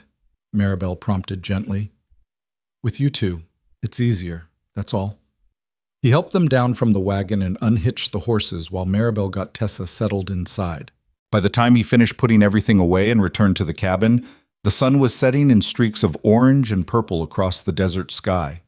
He found Maribel sitting on the porch steps, her arms wrapped around her knees, staring out at the horizon. "Tessa asleep?"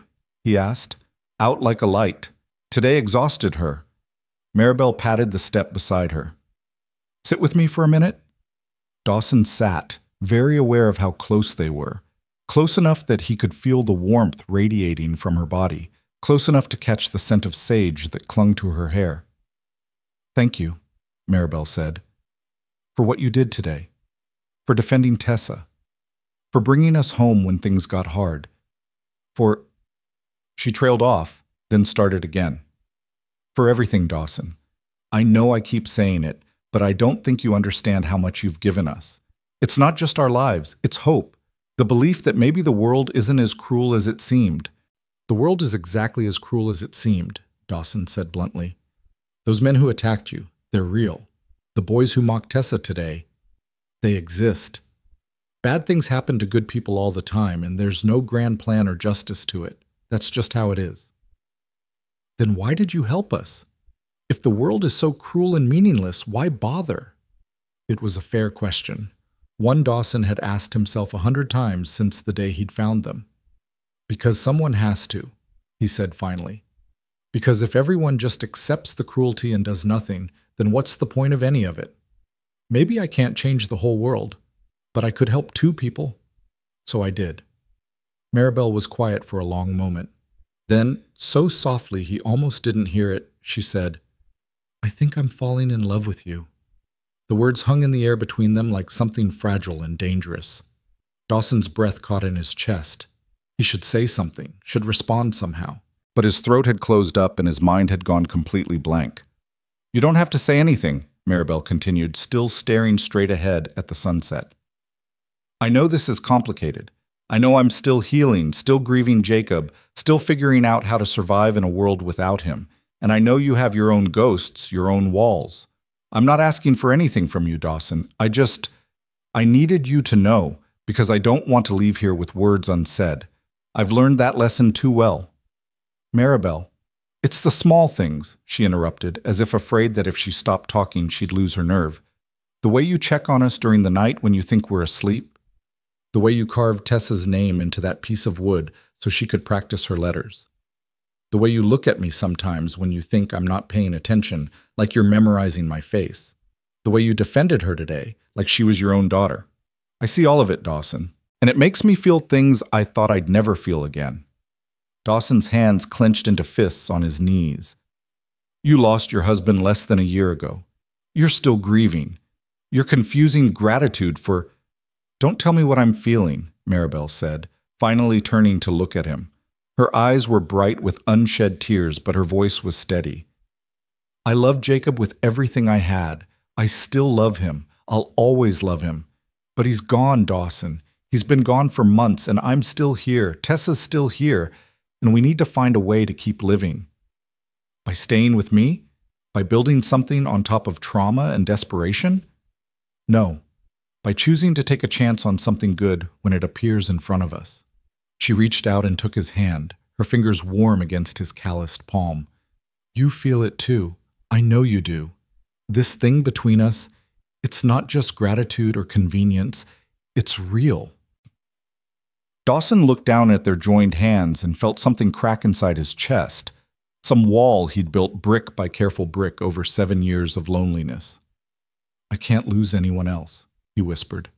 When Maria died, it nearly killed me. I can't go through that again. So your plan is to never care about anyone? To live alone out here until you die? It's safer. It's not living, Maribel countered. It's just surviving. And there's a difference. Before Dawson could respond, a sound made them both freeze, hoofbeats coming fast, the rhythm irregular like the rider was pushing hard. Dawson was on his feet instantly, his hand going to the rifle he'd leaned against the porch rail. 3 horses emerged from the gathering darkness, their riders pushing them hard enough that foam flecked their necks. Dawson recognized the lead horse immediately. It belonged to Samuel Ortiz. "Dawson!" Samuel shouted as he pulled his horse to a sliding stop. "We've got trouble." The other 2 riders resolved into Thomas Reed and another rancher Dawson knew only slightly, a man named Cooper from the Eastern Range. All 3 men looked grim. "What kind of trouble, Dawson asked, already moving toward them. "The Morrison boys went home and told their mother about what happened today. Except they twisted the story all around, made it sound like Tessa attacked them and you threatened to shoot them." Samuel dismounted heavily. Mary Morrison's half out of her mind with grief and anger. She went to town and found herself a lawyer, some fancy man from Tucson who's been hanging around asking questions. Dawson felt ice settle in his stomach. What kind of questions? About missing women and children? About reward money for information? Thomas moved his horse closer, his voice urgent. "Dawson, this lawyer, his name's Silas Morrow. He's been posting notices all over town about a missing widow and child from the Lane estate. There's money involved. A lot of money." Maribel had gone white as a sheet. She stood up slowly, one hand pressed to her side, the other gripping the porch rail like it was the only thing keeping her upright. "The Lane estate," she whispered. "Jacob's family." "You know about this?" Dawson demanded. "I knew they existed. Jacob was estranged from them. His father is, a wealthy man back east. Railroad money. When Jacob married me, his father disowned him. Said I wasn't good enough for their family name. We never heard from them again." "Until now," Samuel said grimly. "According to the notices, Jacob Lane died intestate, and his daughter, Tessa, is the sole heir to a significant fortune. The family's lawyer is searching for the widow and child to ensure they receive their inheritance." "That's a lie," Maribel said flatly. "Jacob's father wouldn't give us a penny. He made that clear 15 years ago." "Maybe not," Cooper said, "but he might want his granddaughter. Might want to raise her proper in his world, away from her mother?" Maribel's voice was sharp as broken glass. "Is that what you were going to say?" "I'm just telling you what people in town are saying, ma'am. This lawyer, he's making it sound real official, real legal. Says he has a court order giving him custody of the child until the estate matters can be settled." "He can't do that," Dawson said. "He has no legal right to take a child from her mother." "He can if he convinces a judge that the mother is unfit," Samuel said quietly. "And forgive me for saying this, Maribel, but a widow with no home, no money, no visible means of support, who was found half dead in the desert. It wouldn't be hard to build a case." The words hit like physical blows. Dawson watched Maribel's face crumble, watched her fold in on herself as the full weight of the threat became clear. "They can't take her," she whispered. "They can't take my baby. She's all I have left." "When is this lawyer coming?" Dawson asked, his mind already racing through possibilities and plans. "That's why we rode out here so fast," Thomas said. "Mary Morrison told him where to find you. He's gathering the sheriff and some deputies saying he needs protection because you made threats. They're planning to come at first light tomorrow." "Then we have until dawn," Dawson said.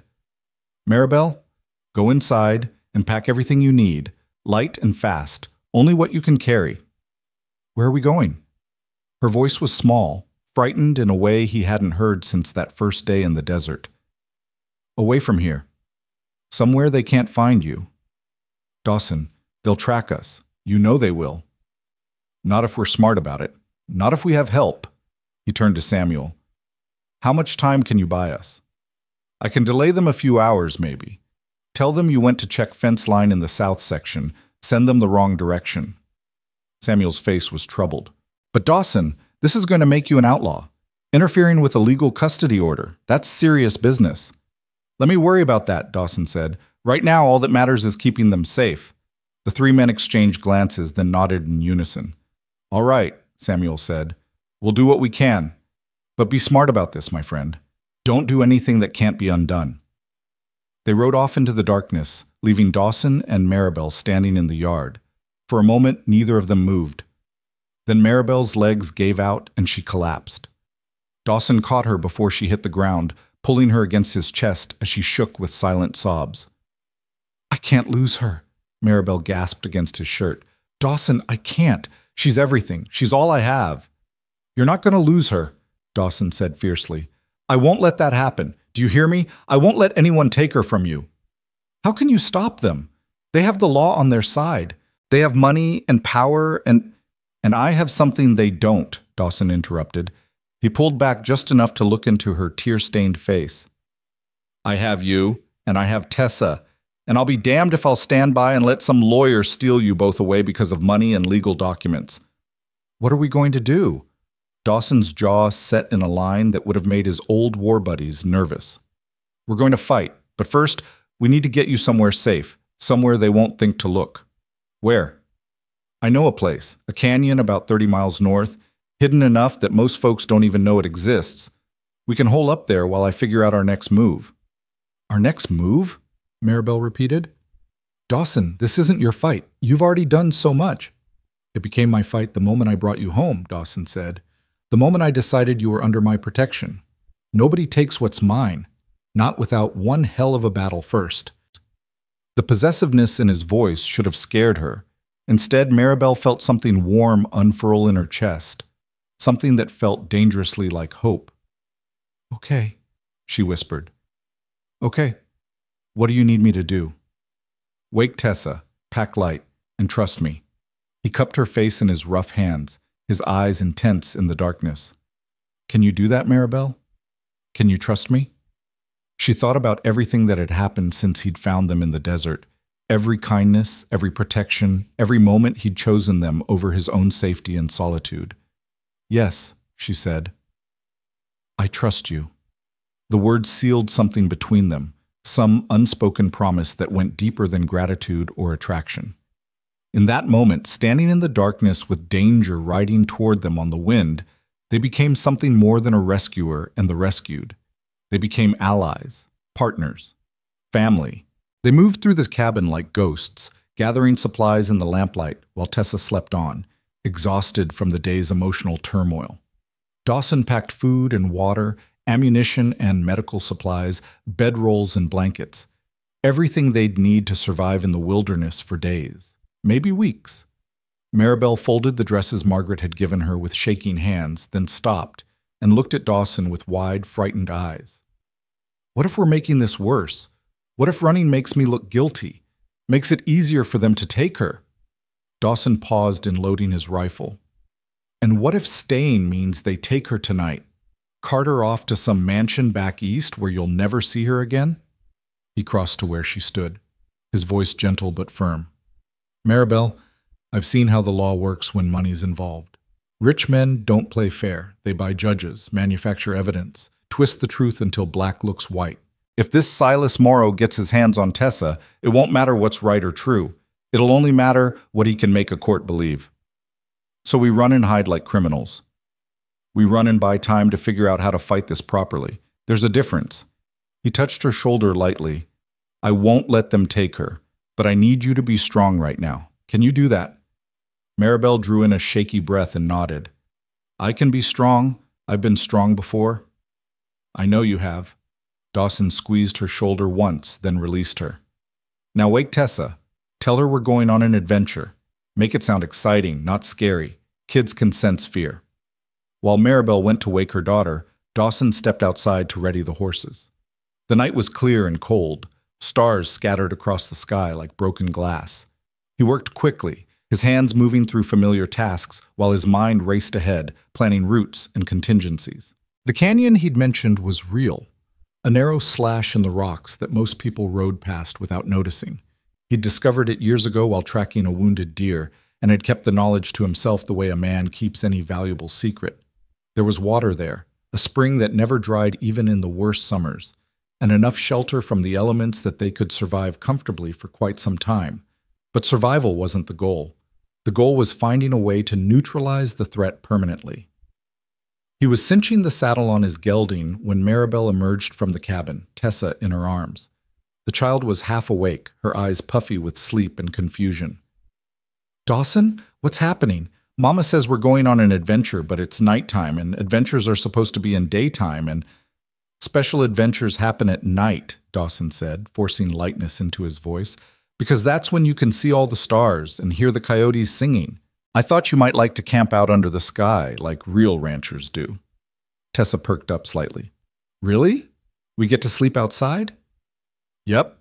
And tomorrow I'll teach you how to track animals and read the signs the desert leaves. Would you like that?" "Yes!" Some of the fear left Tessa's face, replaced by genuine excitement. "Can I ride with you, please?" Dawson looked at Maribel, who nodded.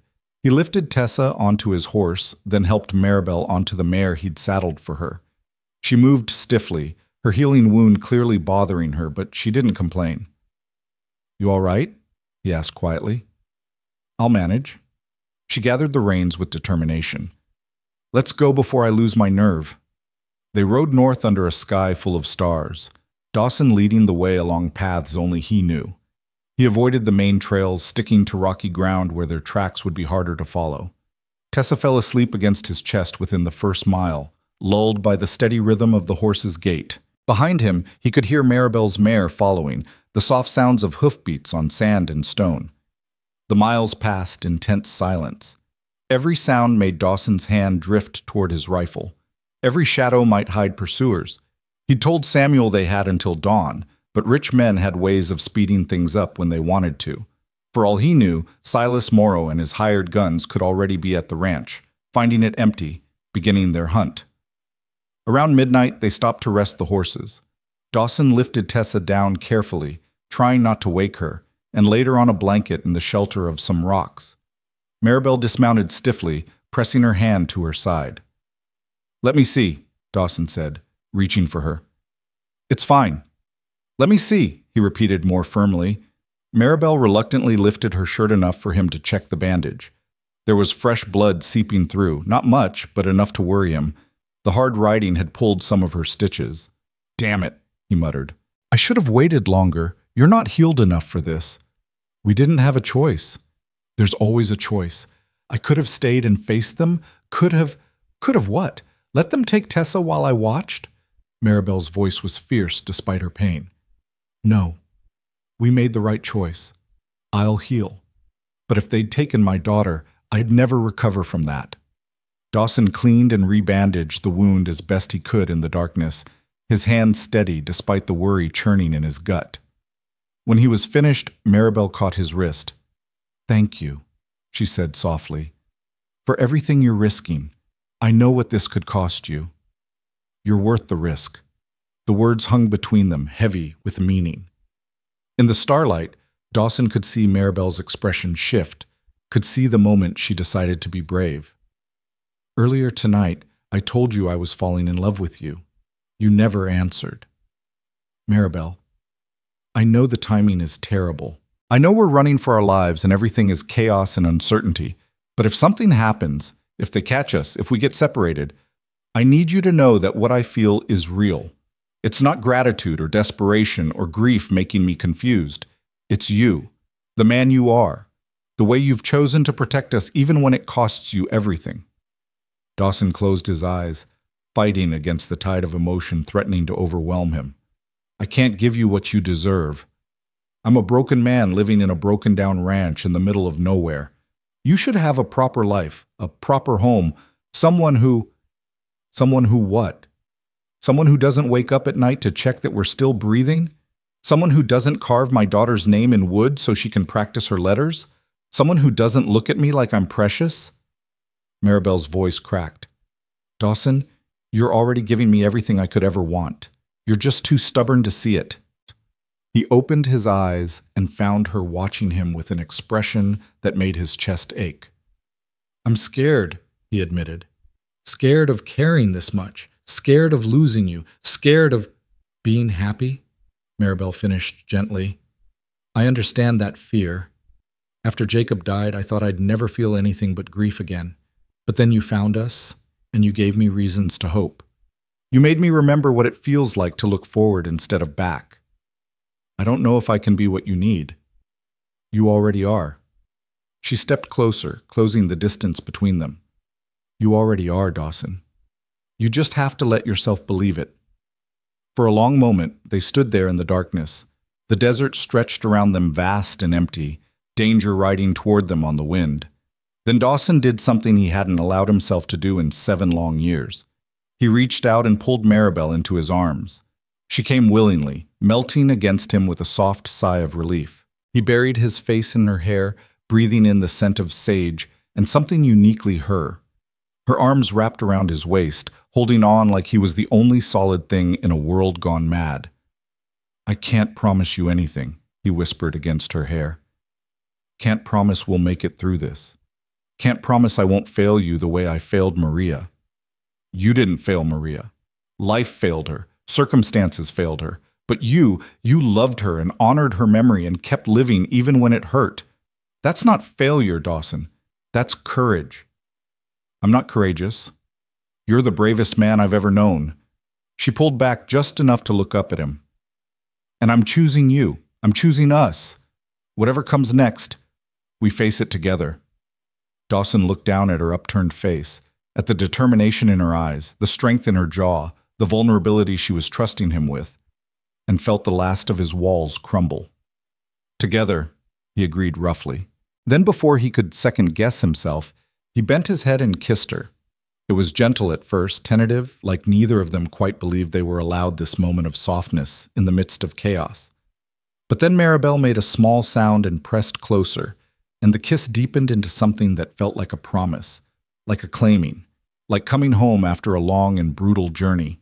When they finally pulled apart, both of them were breathing hard. Dawson rested his forehead against hers, his hands still cupped around her face. We should keep moving, he said, though he made no move to release her. Yes, Maribel agreed, also not moving. We should. Neither of them moved for several more heartbeats. Then Tessa stirred in her sleep, murmuring something about chickens, and the spell broke. They separated reluctantly, both of them wearing expressions that were equal parts wonder and fear. They rode through the rest of the night in charged silence, something fundamental having shifted between them. Dawson found himself hyper-aware of Maribel's presence behind him, of the soft sounds of her breathing, of the knowledge that she'd chosen him despite everything. Dawn was painting the eastern sky in shades of gold and pink when the canyon finally came into view. It was easy to miss, just a narrow crack in the rocks that looked like nothing from a distance. But as they drew closer, Dawson guided them into the opening, and the world opened up. The canyon was maybe 50 feet wide and twice as long, its walls rising high enough to block the worst of the sun during the day. Desert willows grew along one side, their roots tapping into the underground spring that surfaced here. There was grass, actual grass, growing in patches where water collected, and the remains of an ancient dwelling tucked into an overhang, stone walls that some long ago people had built and abandoned. It's beautiful, Maribel breathed, looking around with wide eyes. It's safe, Dawson corrected, though he had to admit the place had a certain harsh beauty to it. We can see anyone approaching from either end, and there's only 2 ways in, easy to defend if it comes to that. Will it come to that? Maribel asked quietly, so Tessa wouldn't hear. The girl was awake now, staring around at their new surroundings with curious eyes. I don't know, Dawson admitted, but I'd rather be prepared. He helped them dismount, then began the work of setting up camp. The ancient dwelling was still sound enough to provide shelter, and there was wood scattered around from dead willows that would burn clean. Within an hour, he had a small fire going and coffee brewing, the familiar routines grounding him despite the circumstances. Tessa explored the canyon with the fearless enthusiasm of a child, climbing rocks and chasing lizards while Maribel watched with anxious eyes. Dawson understood the fear, every mother's instinct to keep her child close when danger threatened. But he also knew that Tessa needed normalcy, needed to feel like this was an adventure instead of a flight for survival. "Let her play," he said gently, handing Maribel a cup of coffee. "She's safe here, and she needs this." "I know, it's just—" Maribel wrapped her hands around the cup. "What if they find us? What if all of this is for nothing? Then we run again, and again, if necessary, as many times as it takes. You can't keep running forever, Dawson. Eventually, you'll have to go back to your ranch, back to your life. You can't just abandon everything for us." "Watch me," Dawson said flatly. "That ranch is just wood and land. You and Tessa, you're what matters." Maribel's eyes filled with tears. "I don't know how to process this. Yesterday I was worried about traveling to Tucson. Today I'm a fugitive with a price on my head, camping in a canyon with a man who's given up everything to protect us." "You're not a fugitive. You're a mother protecting her child." Dawson sat down beside her on the rocks, close enough that their shoulders touched. "And I haven't given up everything. I've just finally found something worth fighting for again. When this is over, if we survive this, what happens then?" It was a fair question. One Dawson had been avoiding thinking about because the answer terrified him almost as much as the danger they were currently facing. "I don't know," he admitted, "but I meant what I said last night. We face it together. Whatever comes next, we decide it together." "Together," Maribel repeated, testing the word like she was learning a new language. Then she leaned her head on his shoulder, and they sat in silence, watching Tessa play in the morning sun, both of them trying not to think about what might be coming. They spent the day in the canyon, Dawson teaching Tessa how to read animal tracks and identify edible plants, while Maribel rested and tried to regain her strength. It was almost peaceful, like they were just a family on a camping trip instead of fugitives hiding from the law. But as the sun began its descent toward the horizon, that peace shattered. Dawson saw them first. 3 riders on the canyon rim to the south, silhouetted against the sky. He grabbed Tessa and pulled her behind the rocks, motioning frantically for Maribel to get down. "Stay quiet," he whispered, his rifle already in his hands. "Don't move." His heart hammered as he watched the riders. They were too far away to identify, but something about the way they sat their horses, deliberate, searching, made his blood run cold. These weren't casual travelers. These were men hunting something. Hunting them. The riders stayed on the rim for what felt like hours, but was probably only minutes. Dawson could see them pointing, discussing something. One of them had a spyglass, sweeping it across the landscape. Dawson pressed himself flatter against the rocks, praying they were hidden well enough, praying the canyon's natural camouflage would do its job. Finally, after an eternity, the riders moved on, disappearing over the ridge to the north. Dawson waited 10 more minutes, barely breathing, before he allowed himself to relax. "Are they gone?" Maribel whispered, her face white. "For now. But they're looking, and they're closer than I'd like." He looked at the sky, calculating. "We'll wait until full dark, then move deeper into the canyon. There's another section I know about, harder to reach, but more defensible." "Dawson, maybe we should..." "Should what? Turn ourselves in? Let them take Tessa?" His voice came out harsher than he'd intended. "No, absolutely not. I was going to say maybe we should consider going to the law ourselves. Get ahead of this. Tell our side of the story before Silas Morrow can twist everything." It wasn't a bad idea, actually. Dawson had been so focused on running that he hadn't considered the alternative, facing the threat head-on with truth as their weapon. "There's a magistrate in Red Rock," he said slowly, thinking it through. "Judge Henry Blackwood. He's honest, or as honest as any man with power gets. He owes me a favor from years back. If we could get to him before Morrow does, make our case, though—" "It's a risk," Maribel said. "Everything's a risk right now. At least this way we're choosing the battlefield instead of always reacting. He looked at Tessa, who was watching them both with scared, too wise eyes. "What do you think, kid? Should we go see a judge and tell him the truth about everything that happened?" "Will he believe us?" Tessa asked in a small voice. "I don't know, but I think we have to try, because your mama's right. We can't run forever." Tessa was quiet for a moment, then nodded. "Okay, but you have to come with us. You have to stay with us the whole time." "I'm not going anywhere," Dawson promised. "You're stuck with me now, whether you like it or not." A smile flickered across Tessa's face. "I like it." The simple declaration hit Dawson harder than he'd expected. This child, who'd lost so much, who had every reason to be bitter and afraid, was choosing to trust him, choosing to include him in her tiny, broken family. "Then it's settled," Dawson said, his voice rough with emotion. "We head to Red Rock at first light, but tonight, we rest and we plan. Because when we face that judge, we need to be smart about it." That night, after Tessa had fallen asleep, Dawson and Maribel sat by the fire and planned their approach. They would go to Judge Blackwood directly, bypassing the sheriff who might be in Silas Morrow's pocket. They would bring evidence: Maribel's marriage certificate, Tessa's birth record, anything that proved her identity and her relationship to the child. They would tell the truth about the attack, about Jacob's death, about everything that had happened. "What if it's not enough?" Maribel asked as the fire burned low. "What if money and influence win anyway?" "Then we run again," Dawson said. "Canada, maybe? Or Mexico, somewhere beyond their reach." "And you'd come with us? Leave everything behind?" Dawson looked at her across the fire, at her determined face, at her hands that never stopped reaching for Tessa even in sleep, at the strength that radiated from her despite everything she'd endured. "I told you before, you're what matters. Everything else is just details." Maribel's eyes glistened with tears in the firelight. "I don't deserve you." "You've got that backwards," Dawson said. "I'm the one who doesn't deserve you, but I'm too selfish to care." He stood and walked around the fire to where she sat. She looked up at him, and he saw his own feelings reflected in her eyes, fear and hope, and something fiercer, something that looked like love even though it was too soon, too fast, too impossible to be real. "Maribel," he said quietly, "when this is over, when we fought our way through this mess and come out the other side, I want to ask you something. But I can't ask it now, not when everything is uncertain.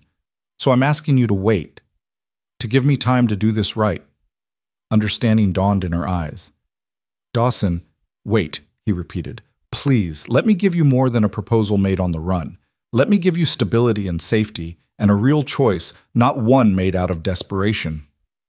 Maribel stood, closing the distance between them. She reached up and touched his face gently, her fingers tracing the line of his jaw. "You already give me all of that," she whispered. "Every single day you give me reasons to hope, reasons to believe in tomorrow. But I'll wait, because you're worth waiting for." Dawson caught her hand and pressed a kiss to her palm.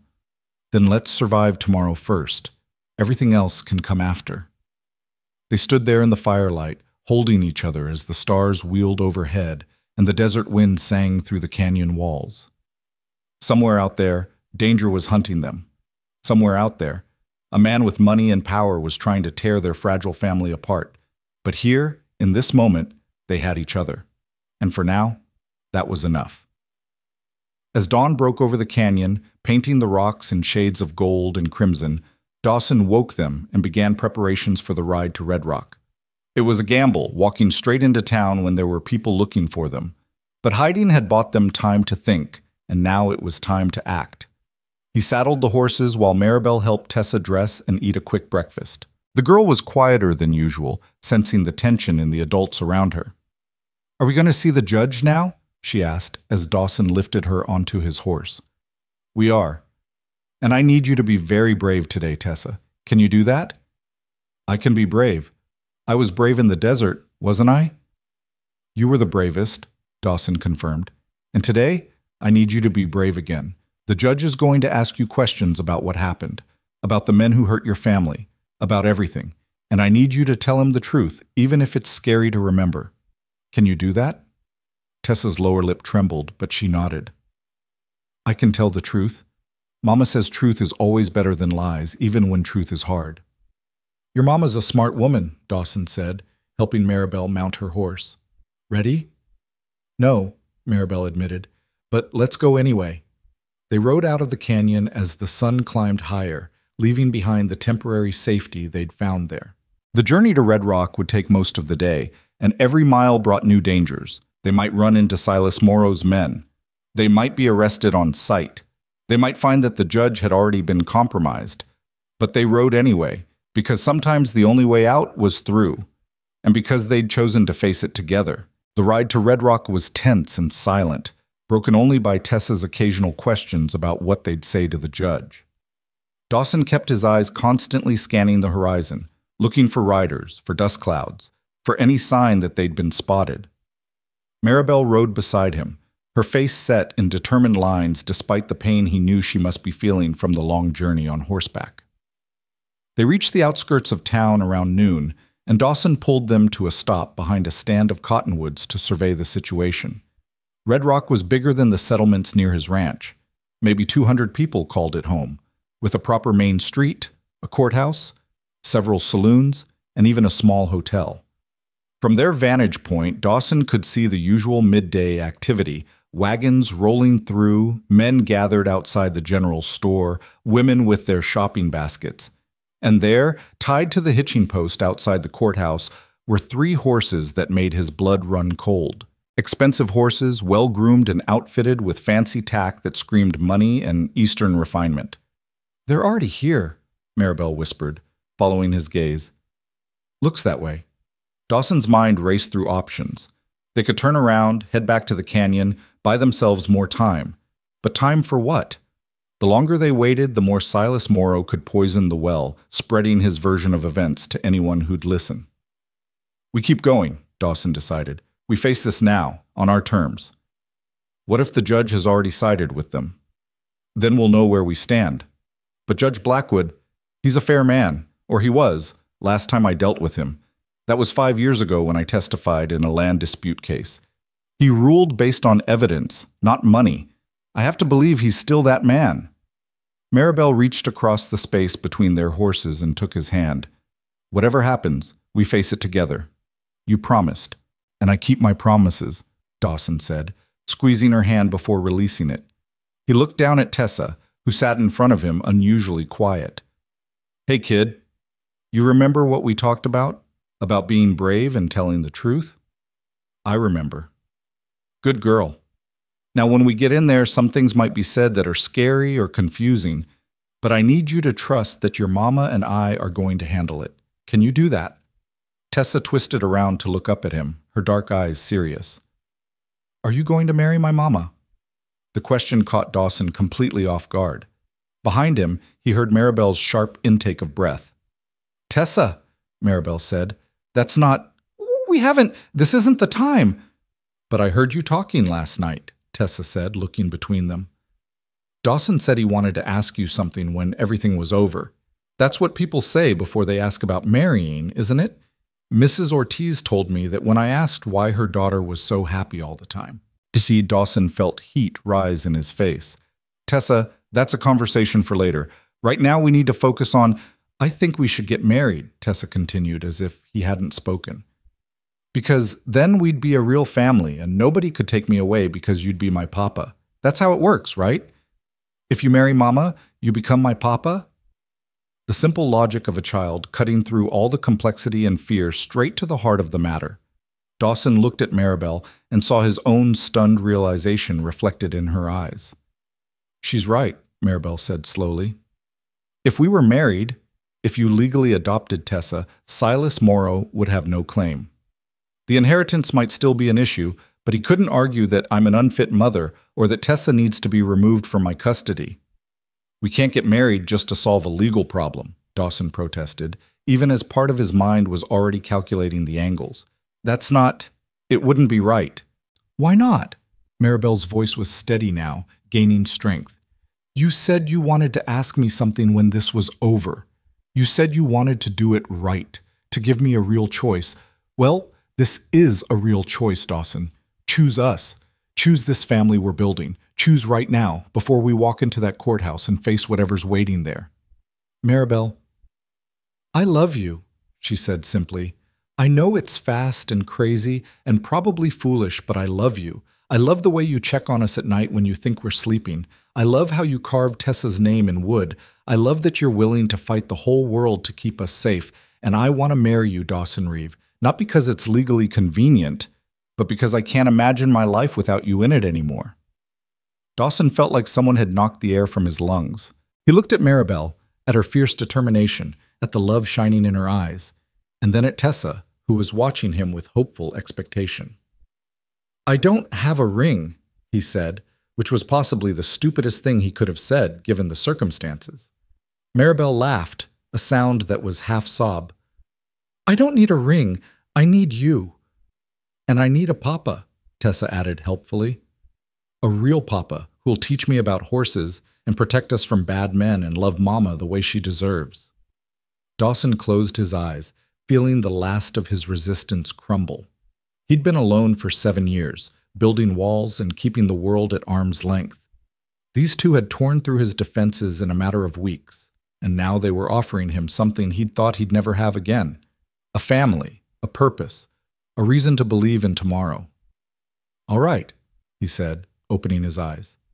Yes, if you'll have me, if you're sure this is what you want, then yes. I'll marry you, Maribel Lane.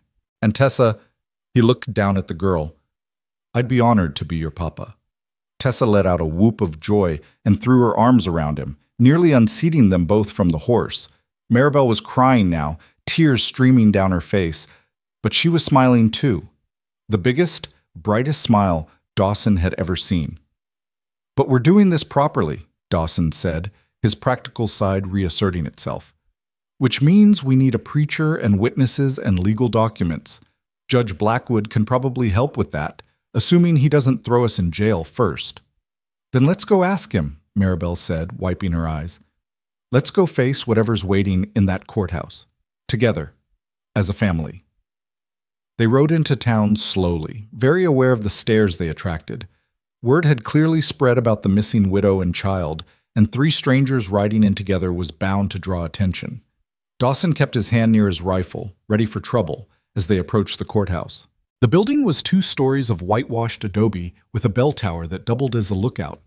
Dawson had been here before, years ago, and found it unchanged. Same wooden steps, same heavy door, same sense of weighty authority that all courthouses seem to carry. He helped Maribel and Tessa dismount, then tied the horses to the rail next to the fancy Eastern horses. Up close, he could see they were even more expensive than he'd thought. Thoroughbreds, probably worth more than his entire ranch. Ready? He asked quietly. Maribel took his hand on one side, Tessa's on the other. Ready. They climbed the steps together and pushed through the heavy door into the cool interior. The courthouse lobby was empty except for a clerk dozing at a desk and a well-dressed man pacing near the stairs. The man looked up as they entered, and his eyes went immediately to Maribel and Tessa. Mrs. Lane, I presume? The man's voice was cultured, Eastern, and cold as ice.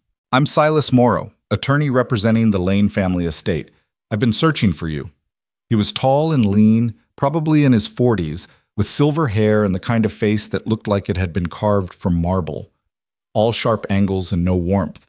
His suit probably cost more than most people in Red Rock made in a year. Mr. Morrow, Maribel said, her voice remarkably steady. I'm afraid I have nothing to say to you. On the contrary, Mrs. Lane, you have a great deal to explain, such as why you've been hiding from the law with this man, he gestured dismissively at Dawson, and why you've been preventing your daughter from claiming her rightful inheritance. I haven't been hiding from the law. I've been recovering from being left to die in the desert by bandits who murdered my husband. A convenient story, but one that's difficult to verify. Silas pulled papers from his jacket pocket. What I have here, however, is quite verifiable. This is a court order granting me temporary custody of the minor child Tessa Lane pending resolution of estate matters. The judge has already reviewed the evidence and— What judge? Dawson interrupted, his voice dangerous. Judge Blackwood, of course, the presiding magistrate of this district. He signed the order this morning after reviewing my petition and supporting documentation. Dawson felt his stomach drop. If Blackwood had already signed a custody order, if Morrow had gotten to him first with his twisted version of events, I'd like to hear that from Judge Blackwood himself, Dawson said. Would you? A new voice came from the top of the stairs. Then come up to my chambers, all of you. It seems we have much to discuss. Judge Henry Blackwood descended the stairs with the careful dignity of a man who knew his own authority. He was in his 60s, with iron gray hair and sharp eyes that missed nothing. He looked at Dawson, and something flickered in his expression. Recognition, maybe, or surprise.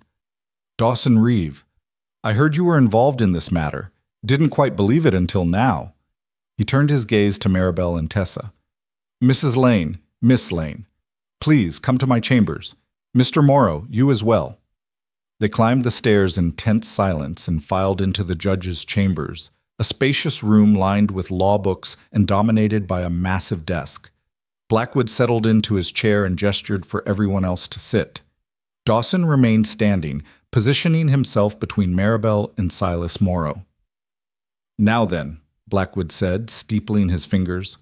Mr. Morrow arrived yesterday with quite a story about a missing widow and child, inheritance matters, and concerns about the child's welfare. He provided documentation, he tapped the papers on his desk, that seemed legitimate. Marriage certificates, death records, birth certificates, all properly notarized. He claimed that Mrs. Lane had essentially kidnapped the child and was hiding from the family that wished to provide for them both. That's a lie, Maribel said quietly. Is it? Then perhaps you'd like to share your version of events, Mrs. Lane. And before you begin, I should warn you that I have very little patience for deception. I suggest complete honesty. So Maribel told the story, all of it. The attack on the trail, Jacob's murder, being left to die, Dawson finding them, the long recovery. She spoke clearly and calmly, though her voice shook when she described watching her husband die. Tessa pressed against her side, occasionally adding her own details about the bad men in the desert and how Dawson had saved them. When she finished, the room was silent. Blackwood's expression was unreadable. A compelling narrative, Silas Morrow said into the silence, but one conveniently lacking in any corroborating evidence. We have only Mrs. Lane's word that any of this occurred. Meanwhile, I have documented proof that Jacob Lane died intestate, that his daughter is heir to a considerable fortune, and that Mrs. Lane has been evading legal authorities and living in isolation with a man to whom she has no legal connection. She wasn't evading anyone, Dawson said. She was recovering from wounds that nearly killed her. I have neighbors who can testify to her condition when I found her. Hell, I can show you the wound itself if— A wound proves nothing, Silas interrupted smoothly. It doesn't prove how she acquired it. It doesn't prove her version of events. And it certainly doesn't prove she's a fit guardian for a child who stands to inherit a substantial estate. What it proves, Judge Blackwood said quietly, is that something violent happened to this woman. And having known Dawson Reeve for some years, I find it difficult to believe he'd be party to any scheme or deception. The man's as honest as they come, even when honesty costs him. Silas's expression hardened. Your Honor, with respect, personal acquaintance doesn't constitute evidence, no. But it does constitute context, which is something I value highly. Blackwood turned to Maribel. Mrs. Lane, can you explain why Jacob Lane's family, who I understand are quite wealthy, would go to such lengths to claim custody of your daughter if they have your best interests at heart? Because they never wanted me in their family, Maribel said. When Jacob married me, his father disowned him, said I was beneath their station, a school teacher from Ohio with no family connections or money. They cut him off completely. We heard nothing from them for 15 years. Not a letter, not a word. Then Jacob dies, and suddenly they care about their granddaughter? She shook her head. They don't want Tessa because they love her. They want her because she's an heir. They want control of whatever Jacob might have left behind. That's a serious accusation, Blackwood said. It's the truth. Ask Mr. Morrow if Jacob's father has even inquired about meeting his granddaughter. Ask him if there's been any expression of concern for my welfare or Tessa's emotional state. Or ask him what happens to the inheritance if Tessa is deemed incompetent or if something happens to her before she reaches majority. Silas's face went carefully blank, which told Dawson everything he needed to know. This wasn't about family, it was about money. It was always about money. Mr. Morrow, Blackwood prompted, would you care to address Mrs. Lane's questions?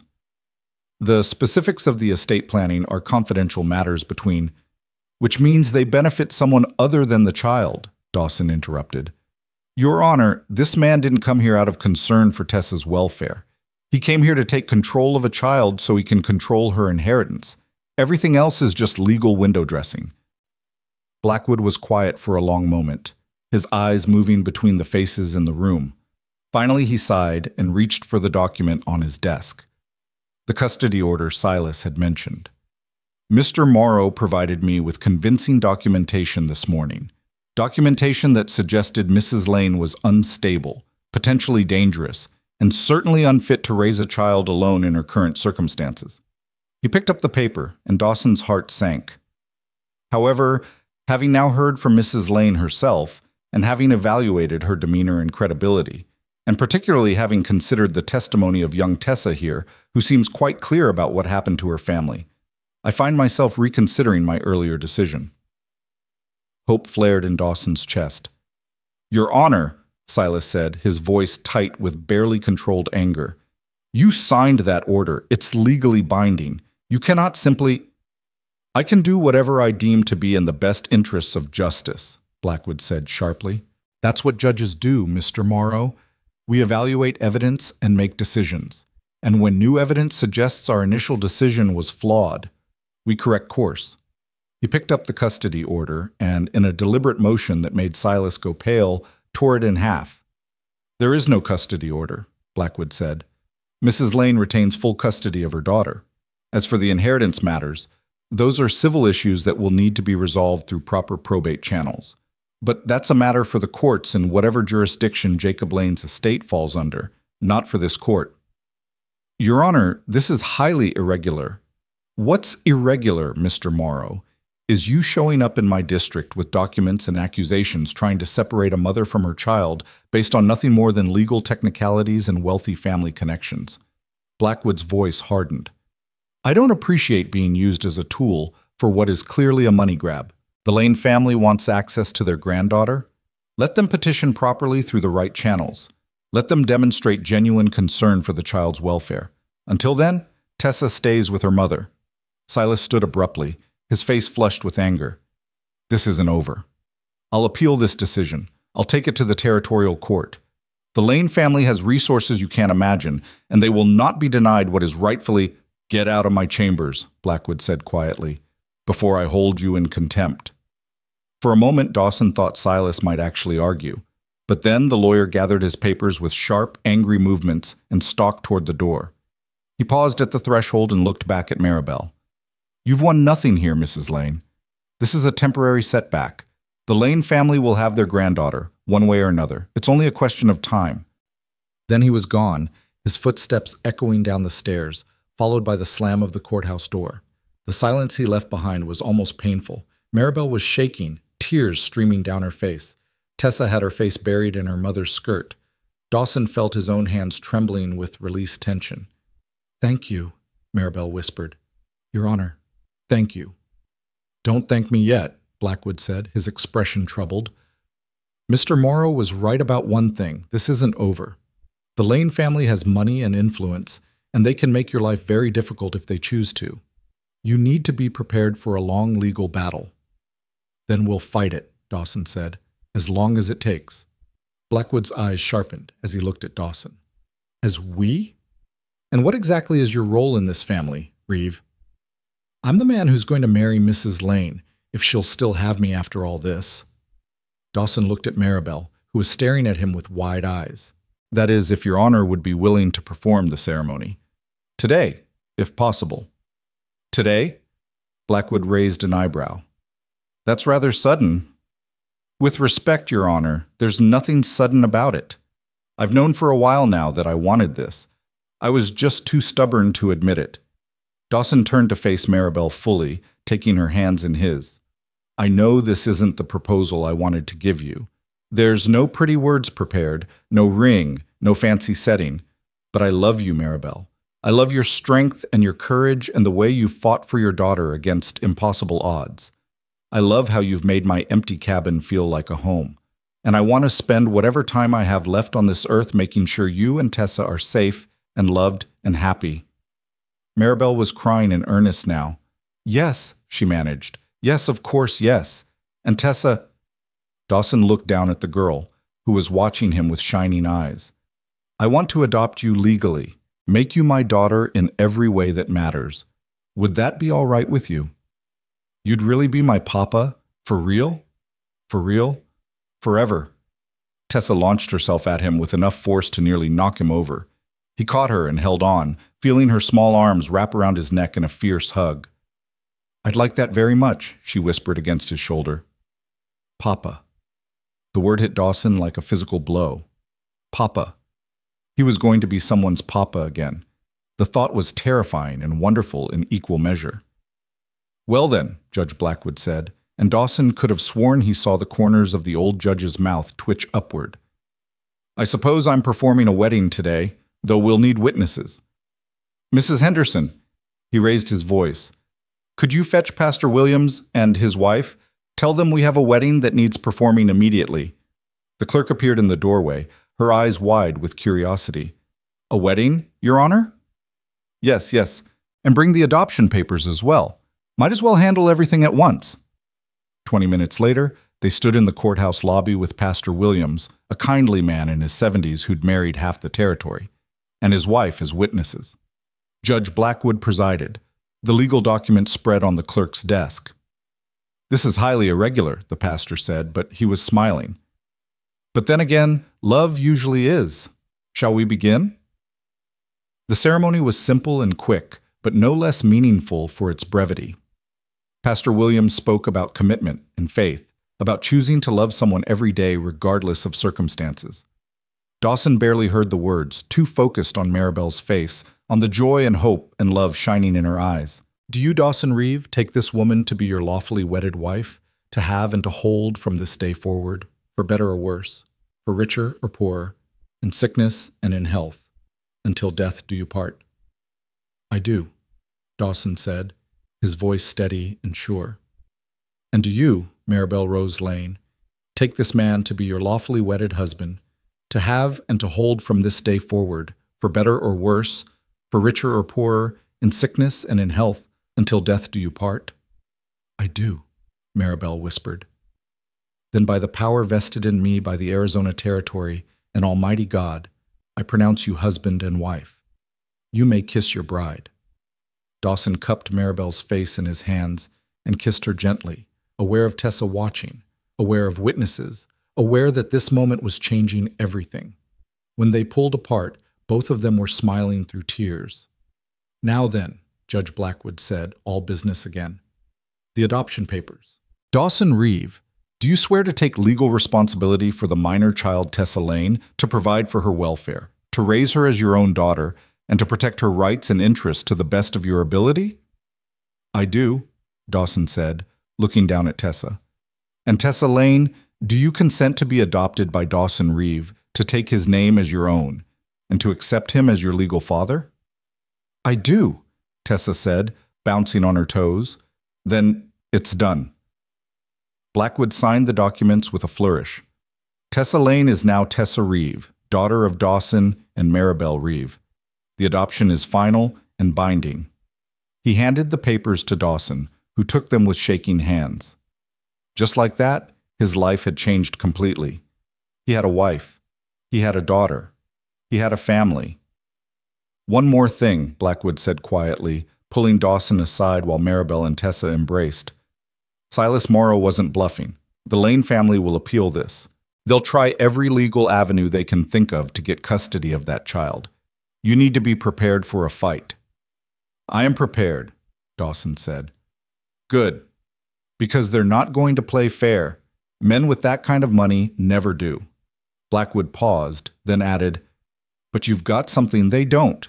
You've got the truth on your side. And you've got me.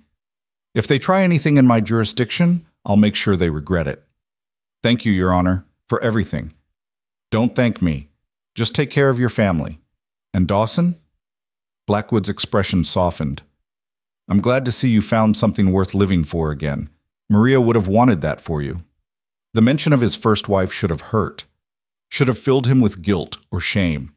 Instead, Dawson felt only a peaceful acceptance, Maria was part of his past, a part he'd always carry with him.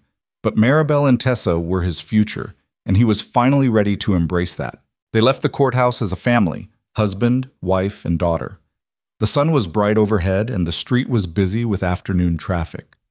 Several people stopped to stare at them, and Dawson knew word would spread quickly about what had just transpired. "Where do we go now?" Maribel asked, holding Tessa's hand while her other hand was firmly entwined with Dawson's. "Home," Dawson said simply. "We go home." They stopped at the general store to buy supplies, proper clothes for Maribel and Tessa, food staples, a few luxuries Dawson had never bothered with when he lived alone. The storekeeper, a woman named Mrs. Patterson, congratulated them on their marriage with genuine warmth. "It's about time someone brought life back to the Reeve Ranch," she said, wrapping Tessa's new dresses in brown paper. "That place has been too quiet for too long." As they loaded their purchases onto the wagon, Dawson spotted a jewelry case in the corner of the store. Inside was a simple gold band, nothing fancy but well made. "How much for that ring?" he asked Mrs. Patterson. "The gold one? $15. It was money he couldn't really afford to spend, but Dawson bought it anyway. Outside, he caught Maribel's hand and slipped the ring onto her finger. "I know I said I didn't have a ring earlier," he said, "but you deserve one. You deserve better than this, actually, but it's a start." Maribel looked at the ring, then at him, her eyes shining. "It's perfect," she whispered. "Everything about today has been perfect." They rode out of Red Rock as the afternoon sun began its descent, heading north toward home. The journey that had been so tense and frightening that morning now felt different, lighter somehow, full of possibility instead of dread. "Papa?" Tessa's voice was drowsy. She'd been quiet since leaving town, processing everything that had happened. "Yeah, kid?" "When we get home, can I have my own room? A real room with a door and everything?" Dawson felt his chest constrict. His cabin only had one room. He'd need to build an addition, create proper space for his new family. "I'll build you the best room you've ever seen," he promised, "with a window facing east so you can watch the sunrise, and shelves for books, and anything else you want." "Can I help build it?" "Absolutely. Can't think of anyone I'd rather have helping me." Tessa smiled and settled back against him, content. Behind them, Maribel was humming softly, one of the lullabies she used to sing to her daughter. The sound carried on the desert wind, turning the harsh landscape into something almost beautiful. They reached the ranch as twilight painted the sky in shades of purple and gold. The cabin looked exactly as they'd left it, but somehow different too. Maybe it was just Dawson's perspective that had changed, but the place no longer seemed lonely or isolated. It seemed like exactly what it was: home. "It's not much," Dawson said as he helped Maribel down from the wagon. "The roof leaks when it rains hard, and the floor's always dusty, and the barn door needs replacing. But it's ours now, all of ours." "It's perfect," Maribel said, the same word she'd used about the ring, "because we're here together." That night, after Tessa had fallen asleep on her makeshift bed, Dawson and Maribel sat outside and watched the stars emerge one by one. They didn't talk much, didn't need to. Everything that needed saying had been said in that courthouse, in those vows they'd spoken, in the simple act of choosing each other despite all the reasons they could have walked away. "Do you think Silas Morrow will really come back?" Maribel asked eventually. "Probably. Men like that don't give up easily." Dawson pulled her closer against his side. "But we'll face it when it comes. For now, let's just enjoy this. This moment of peace. This moment of being a family. Really being one, legally and forever." Maribel tilted her head up to look at him. "Do you ever regret it, finding us in the desert? Your life was simple before we came along." "Simple isn't the same as good," Dawson said. "I was existing, not living. You and Tessa, you reminded me what it feels like to have something worth fighting for, worth living for." "We're going to be happy here," Maribel said with quiet certainty. "I know there will be hard days ahead. I know we'll have to fight for this family we're building, but we're going to be happy, Dawson. I can feel it." "Yeah," Dawson agreed, pressing a kiss to her hair. "We are."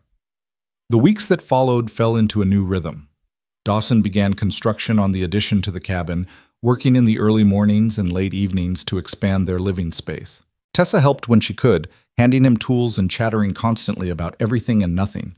Maribel took over the garden, coaxing vegetables from the stubborn desert soil with the same determination she'd shown in everything else.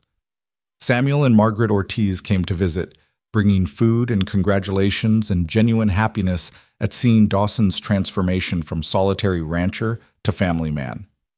Other neighbors followed, and slowly, the Reeve Ranch became part of the community instead of existing on its fringes. Maribel started teaching Tessa her letters properly, using a slate board Dawson had bought in town. But word got around that there was a qualified teacher at the Reeve Ranch, and soon other children were showing up for lessons.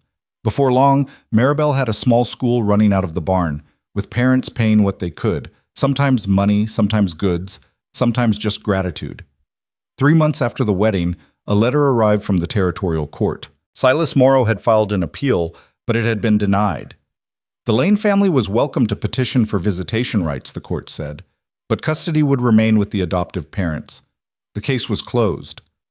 Dawson found Maribel in the garden when the letter came, showed her the official seal and the words that meant their family was safe. She read it twice, then burst into tears. The good kind. The kind that came from relief so profound it had to escape somehow. "It's really over," she said between sobs. "They can't take her. She's ours, really, truly ours." "She always was," Dawson said, holding her while she cried. "The law just finally caught up with what we already knew." That evening, they gathered as a family, the three of them, and Maribel read the letter aloud to Tessa, who was old enough to understand what it meant.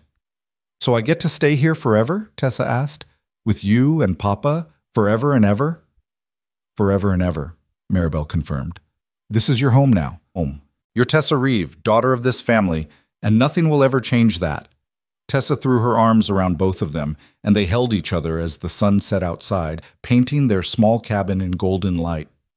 Later, after Tessa was asleep in her new room, the addition was finished now, with the east-facing window Dawson had promised. He and Maribel stood outside looking at the stars.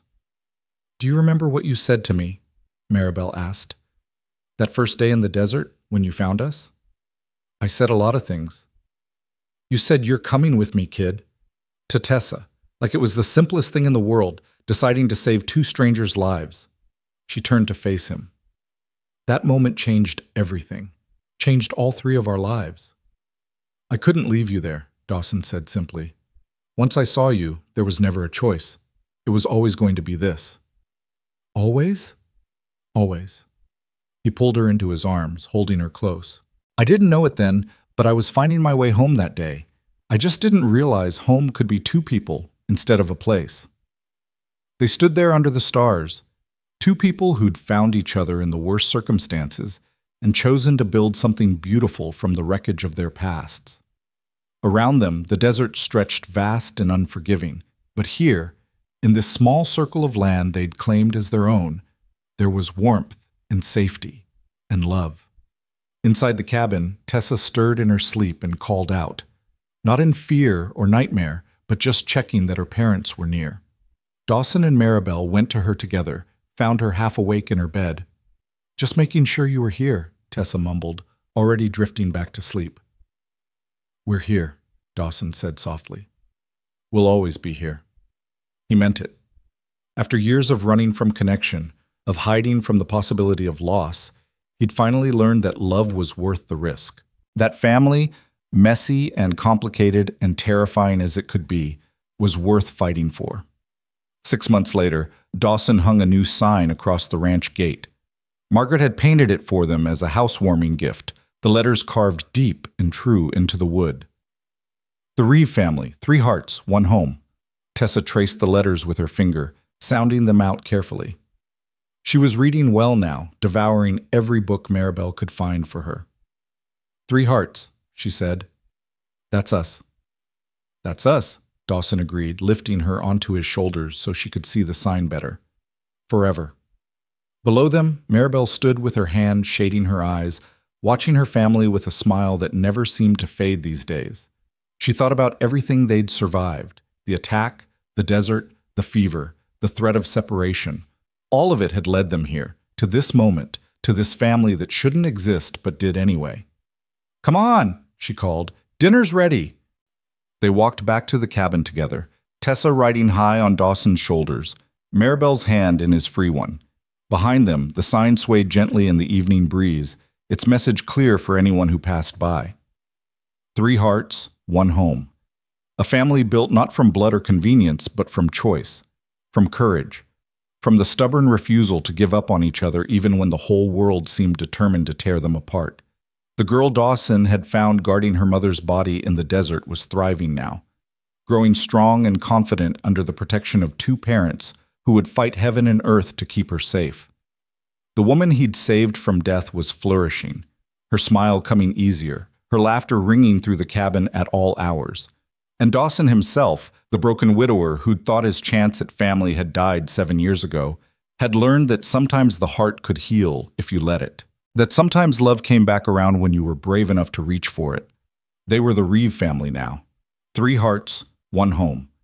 And nothing, not lawyers or distance or the harsh desert that surrounded them, would ever tear them apart again. That night, as Dawson lay beside his wife with his daughter sleeping safely in the next room, he thought about the moment that had started it all. That cry in the desert that could have been ignored, that small girl with her stick and her fierce determination, that choice to say 4 simple words that would change everything. "You're coming with me, kid." Best decision he'd ever made. The end.